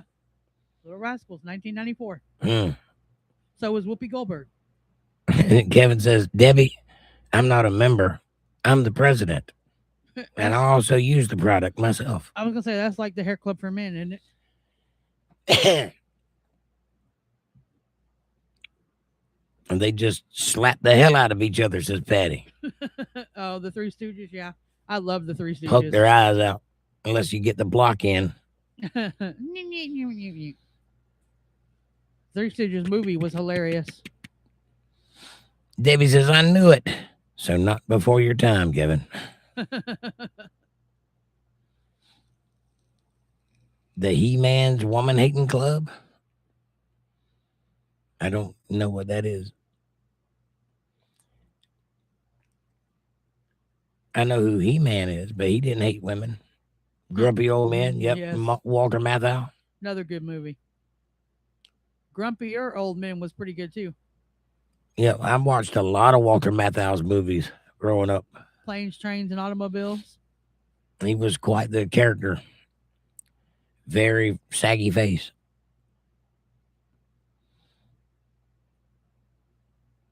Walter Matthau looked like what it would look like if the Richard Nixon mask came alive. He-Man's Woman Haters is from the Little Rascals, says Kevin. Okay. I didn't watch the show. I was just aware of it. They were before my time too, says Patty, but it was what we had, right? Debbie says the boys club and the Little Rascals was the He-Man's Woman Hating Club. And Darla could not join. I remember that part. I remember her not being able to come up into the clubhouse.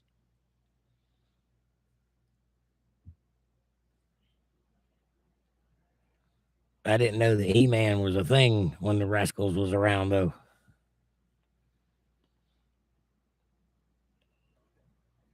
Pretty interesting.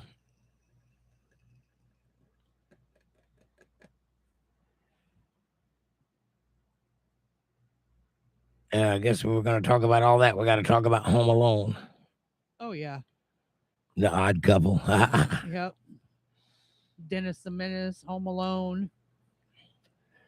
Two gay dads is what I call it. What? The Odd Couple? Yeah. Yeah.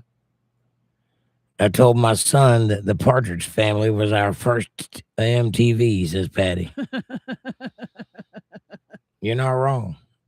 Beverly Hillbillies. Come and listen to my story about a man named Jed, a poor mountaineer, barely kept his family fed. Then one day he was shooting at a shoe, and up from the ground come a bubbling groove. Copyright. Oil, that is. Black Gold, Texas tea.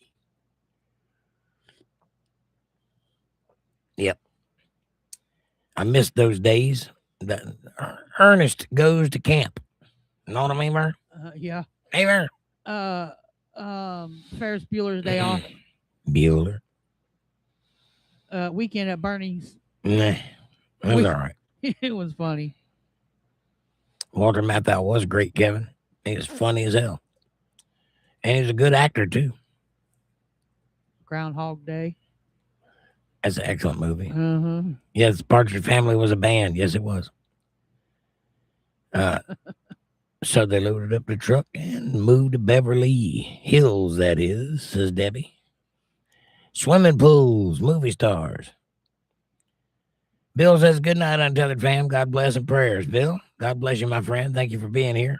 We'll see you next time. Good night, Bill. Hit that like button on your way out.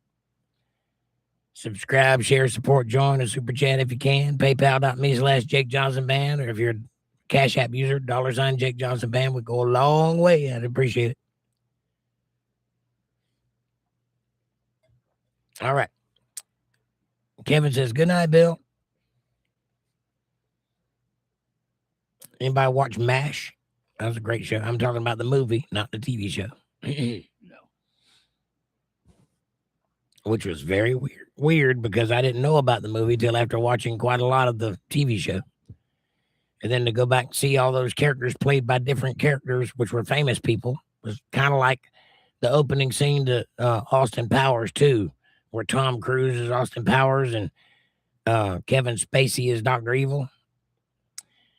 It's a little weird. Yeah, he does.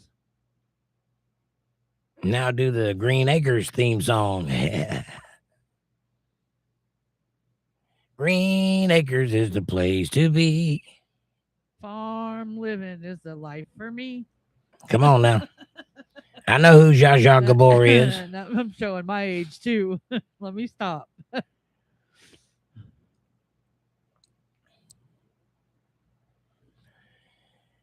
Oh, damn, Bill.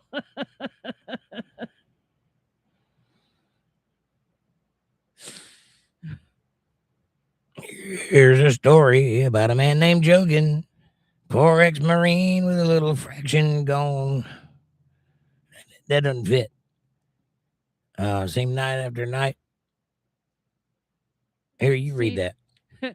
Story about a man named Jogging Poor, ex-Marine with a little fraction gone, seen one night after getting with the wife.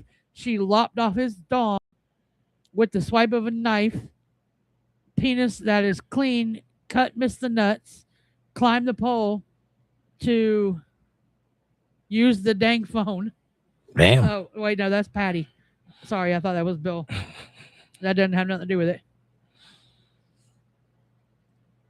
I think that was the end of it. It was because Who knew Bill was a poet? he was a poet and didn't know it.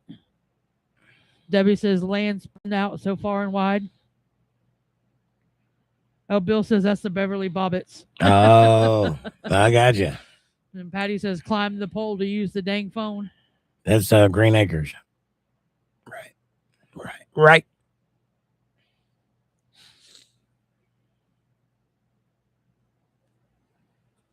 Them old TV shows, man. That's what we cut our teeth on. If you look back, it's amazing what a big role those shows played in our lives. And all the soap operas. I didn't watch the soap operas. I didn't either, but my mom because I'm not a woman. My mom did. Every day I come home from school, there'd be soap operas on the TV. Yeah, I remember. You got to watch my stories. Got to watch my shows. Don't be quiet. You're interrupting my shows. One Life to Live, All My Children, and General Hospital. Yeah, I remember a lot of people watching those things. And then there was, what was it? Dallas. As the World Turns, and there was a couple other ones. Who remembers when JR got shot? You want to talk about stopping the presses? The whole country was talking about that. Patty says, I watched the Partridge Family today. Really? Where's that even on TV at? Probably on the Pluto old channel, the old-timey channel. Michael Landon and Little House on the Prairie? Yes. Yeah. That was a good show. And so was Stairway to Heaven. Oh, she watched it on YouTube. My bad. Okay. I know there's a couple of the free channels that have.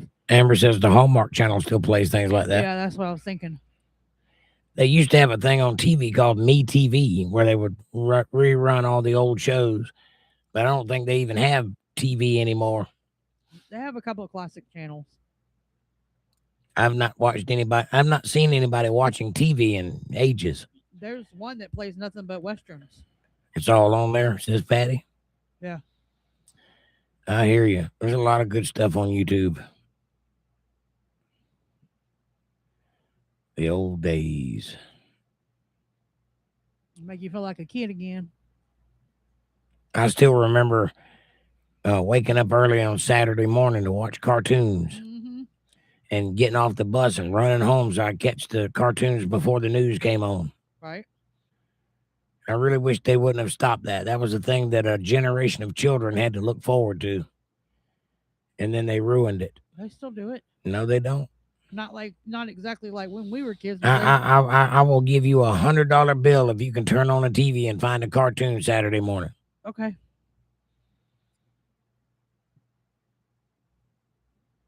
You can't do it. They don't do it anymore. I can. No, you don't. You can't. Not unless you go to Nickelodeon or Cartoon Network. Like I said, I can turn. That's not TV.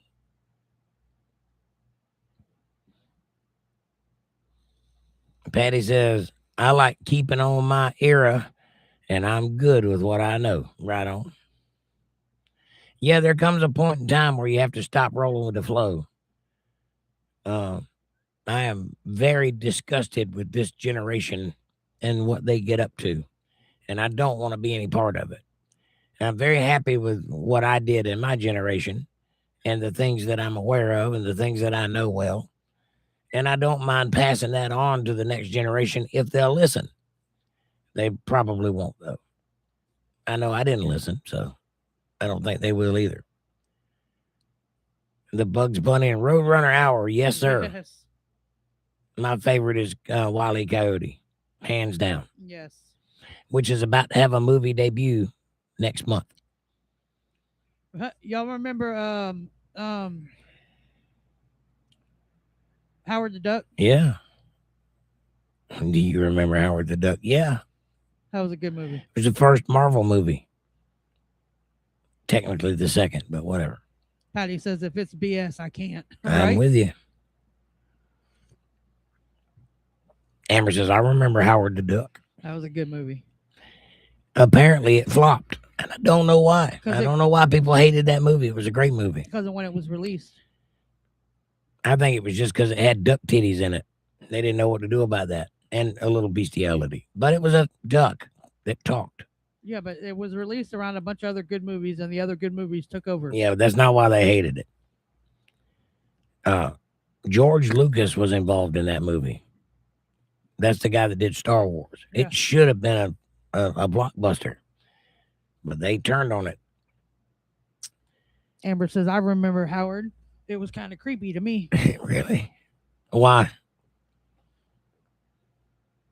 Because she fell in love with a duck? Or was sleeping with a duck? She didn't sleep with him. She just threatened him. They were just teasing. It didn't actually happen.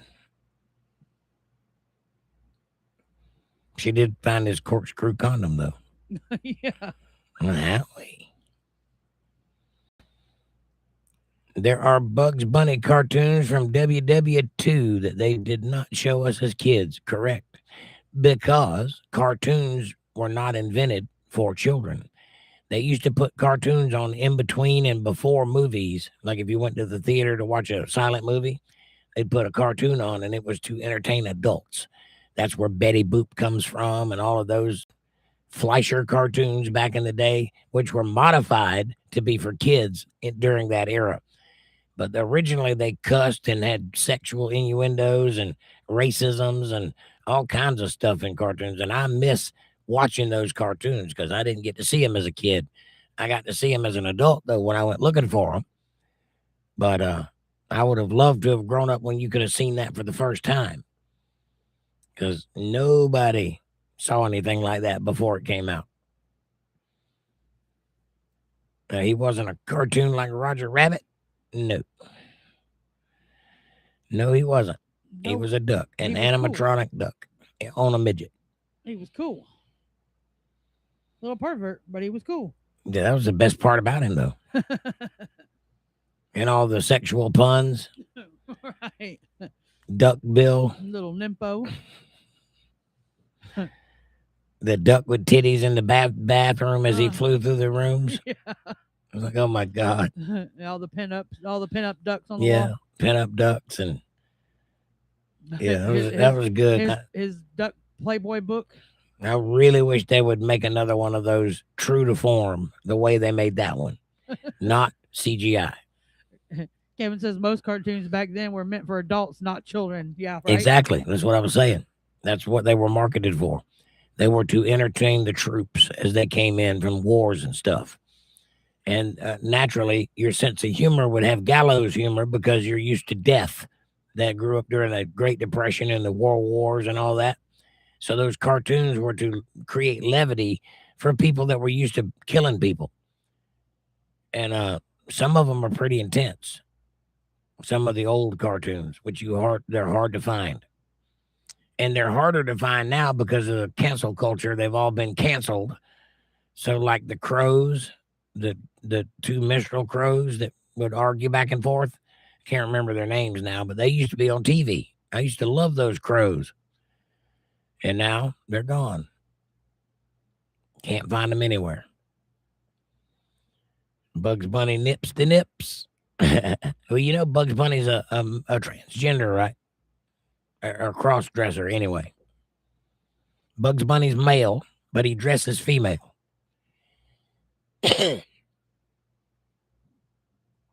Patty says, I'm giving it up, folks. I appreciate y'all.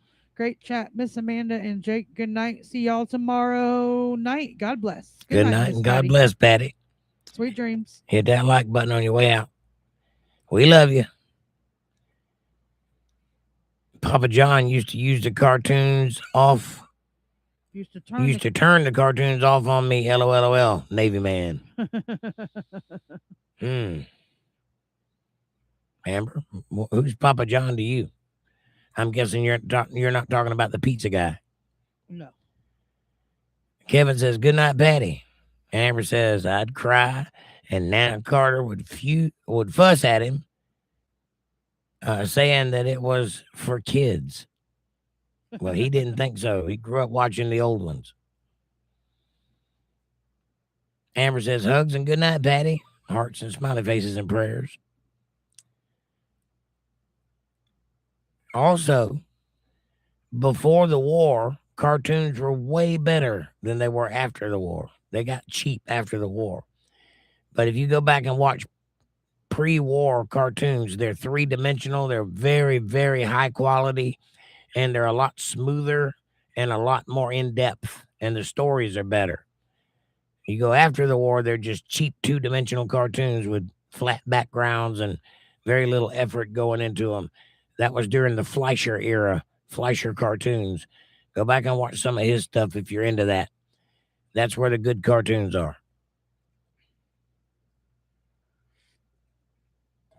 I got one Fleischer cartoon on my channel, which is pretty intense. You should go check it out.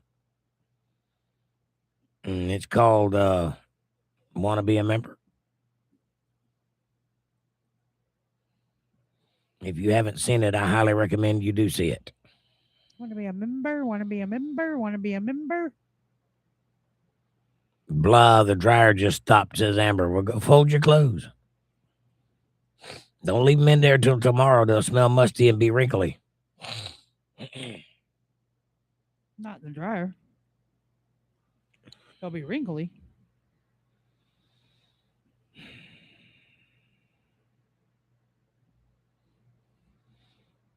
Remember the tinfoil on the rabbit ears? Yes, yeah. I do. I also remember going out to turn the antenna. Or the square rabbit ear type things that you tape to the side of the trailer, make the whole trailer become a conducive device to try to get the TV to come in better. Yeah, I didn't start out in a trailer. I got that way as I got older, though. Amber says it's sheets, yay. I hate folded fitted sheets. Everybody hates those. Comes with the territory. It's one of those unspoken adult jobs that just have to be done. I was in my 20s before I could fold them right to begin with. I still don't fold them. I wad them up. I just end to end them and then roll them up and put them in there with the real sheets.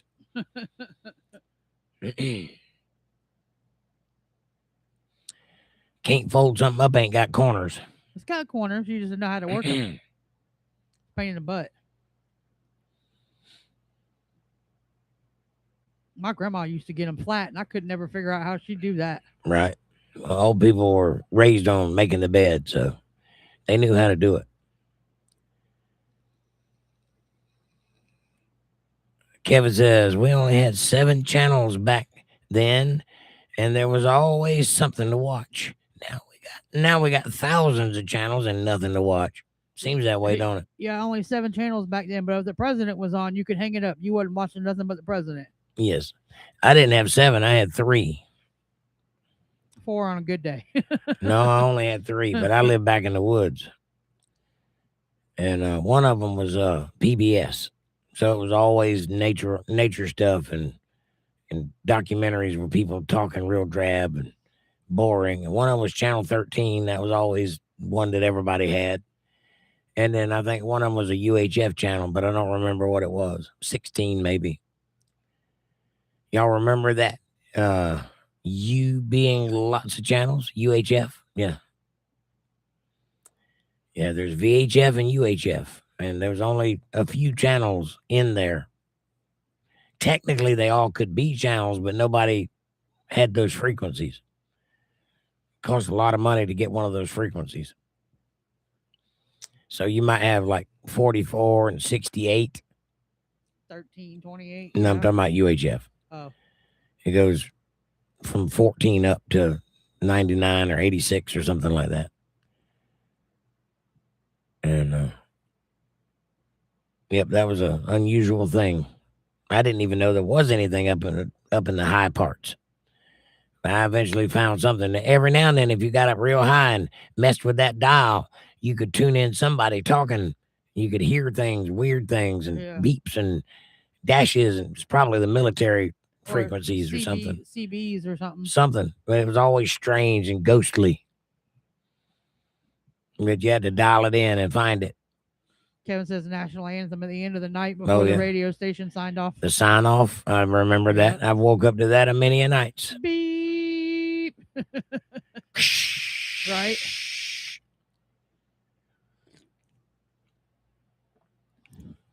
$17 TBS is what played the most, or 36, said Amber. Yep. Where you were, it was different where I was. Right. We had 44. Yep. I remember coming up, we had 8, 10, 13, 28, 32, 28, yeah. 38, and 44. I could only get 28 and 44 where I was at. The analog dial tone, yes. Phone dial, yeah. I remember operators where you could dial 0 and get the operator. That actually was a thing when I was alive. Call the operator and get a collect call and say what you needed in the collect call instead of saying anything else. Done skating, come get me. Miss one number and have to start all over? Mm-hmm. Yeah. You're talking about a rotary phone.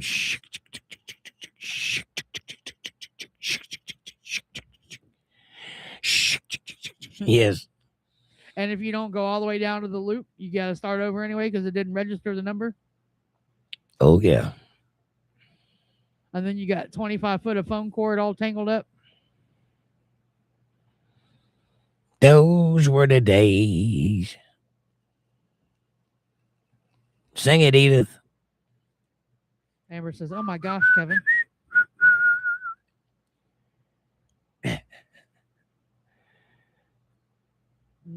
Nestle's was the number to get the time, says Kevin. Yeah, I don't know about that. We had 411.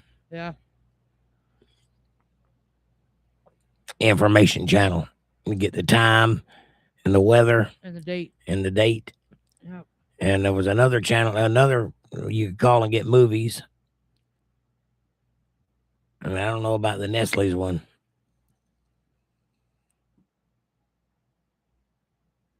Man, we're old. Amber says my grandparents kept the analog phone with the touch buttons because grandmother refused to pay the $2 a month for a touch tone. Yeah. Wow. Yeah, 411 was information. That's right. And I wonder if that even still works. I wonder if you could pick up a phone and dial 411 and get anything. I don't know anybody that has a phone. I know a couple people that have a phone, but yeah, 411 still works. I can't think of anybody. Everybody I know has a cell phone. I don't think I've heard a phone ring in years. Wow. Virginia's got one. We used to keep a landline here and the internet, and then we just was like, yeah, just why? It's an extra pay. I just use the internet. It's fine. I have a cell phone. Why would I have a landline and a cell phone? So that just phased out. The older generation still have home phones? Yeah. Probably. Up until I was like I don't know, my late 20s, I had my clear phone. Remember when the phone was completely clear with all the bright color parts inside of it? That was a fashion that lasted for about 4 years. Yeah, everything was clear. My Everything pager was clear. Mac started it, and everybody followed. Yep, my pager was clear and everything. Yeah, it was only about 4 years, and it just disappeared. It was cool. Yeah, but it didn't last like all fads. It faded. Well, they like payphones, which were on every corner. Yeah. It probably costed $1 billion to remove all the phones. Yeah. I know when you're in prison or whatever, they give you clear TVs and Walkmans and all that stuff is clear, so they can see inside of it. Make sure you're not hiding nothing. That's when everyone was saying their favorite color was clear, says Amber. Yeah. Along with the little round pegs that you put on the spokes of your bicycle. The little round balls that glow in the dark, and when you slow down, they go clink, clink, clink, clink, clink, clink, clink. We were putting cards in our tires long before that. Oh yeah, cards and cans and all kinds of stuff. Yeah, make it sound like a motorcycle. Which didn't sound like a motorcycle, but hey, that's what we had. They eat up some tires too. Eat up some cards.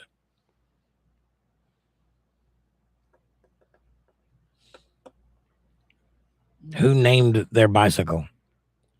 I didn't. Mine was silver. I had one with the little tassels on the handlebars and the basket and the big old banana seat. I had one of those too. I nearly killed myself on one of those. Then I got a BMX bike with a big old gooseneck. I had one of those too. I hit my pelvis on that gooseneck more than anything. Man, that thing hurt. Kevin says, when I was a kid, I broke into one of them payphones. It took 3 days, and that's when I decided to get a job. Yeah, that's when you realize that crime don't pay at a payphone.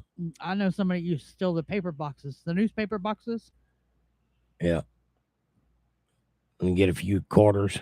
Yeah, well, they do it on Sunday when the newspaper was like 75 cents or $1. Mm-hmm. It's crazy. Still only get a few quarters. Yeah, a few dollars.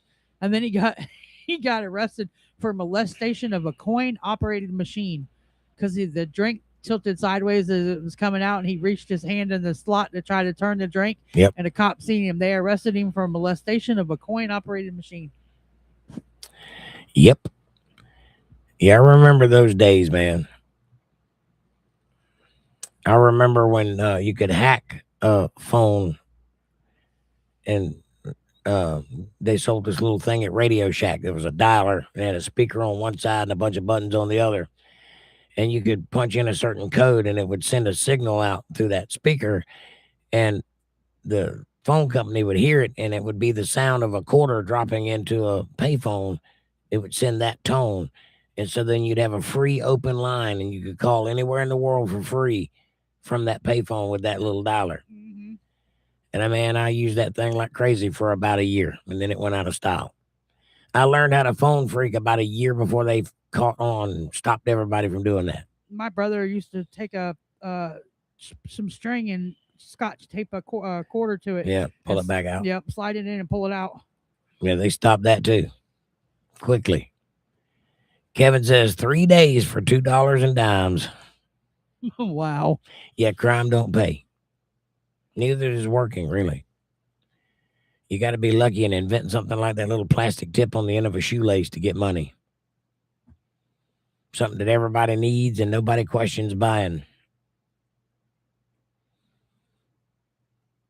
That's how you make a living. I was never that smart. Yeah, I didn't do no ridiculous stuff like that.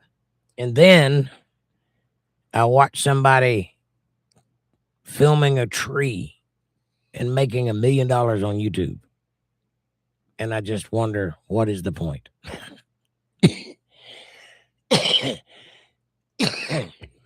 Sorry. That one came out of nowhere. And what is the point? If that person can make $1 million with cat videos, what am I doing to myself? Wasting my time. Starving to death. 3 days for $2 and dimes. Yeah. Yeah, buddy. I feel you. I've got cats. Maybe I should just film them. They're a trip sometimes, especially when they get out there playing with the dog. This dog, she'll play with these cats all day long, but if they're standing by the door, she will not walk past them to come in the house. Remember when the gas shortage? Yes, I remember. 76. Odds and even days to match your plate numbers to get gas. Yeah. I definitely remember the long lines and waiting for gas. I was a little young back then, but I remember it. Wow. That was manufactured, by the way. We were never short on gas. We've always had gas. How do I know that? Because it's the year 2026 and we still are driving gasoline vehicles. They never ran out. So they played us for the sake of scarcity. Fake scarcity. That's what drove the gas prices up in the first place. When the gas started flowing again, it was higher priced.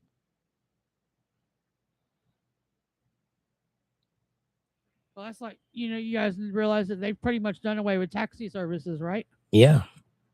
Yeah, that's all gone. You used to have to pay $1 million to get a medallion.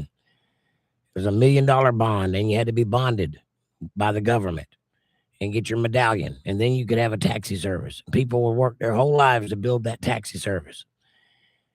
And now you can just Uber. So all the taxi services have just disbanded. Yeah, but Can't hardly get one anywhere now. Yep. It's hard to find a taxi. You can get an Uber or a Lyft, but they're expensive. Right. Amber says, hugs, the huggable, y'all have a blessed night. I'm going to dress the bed. You're going to dress the bed?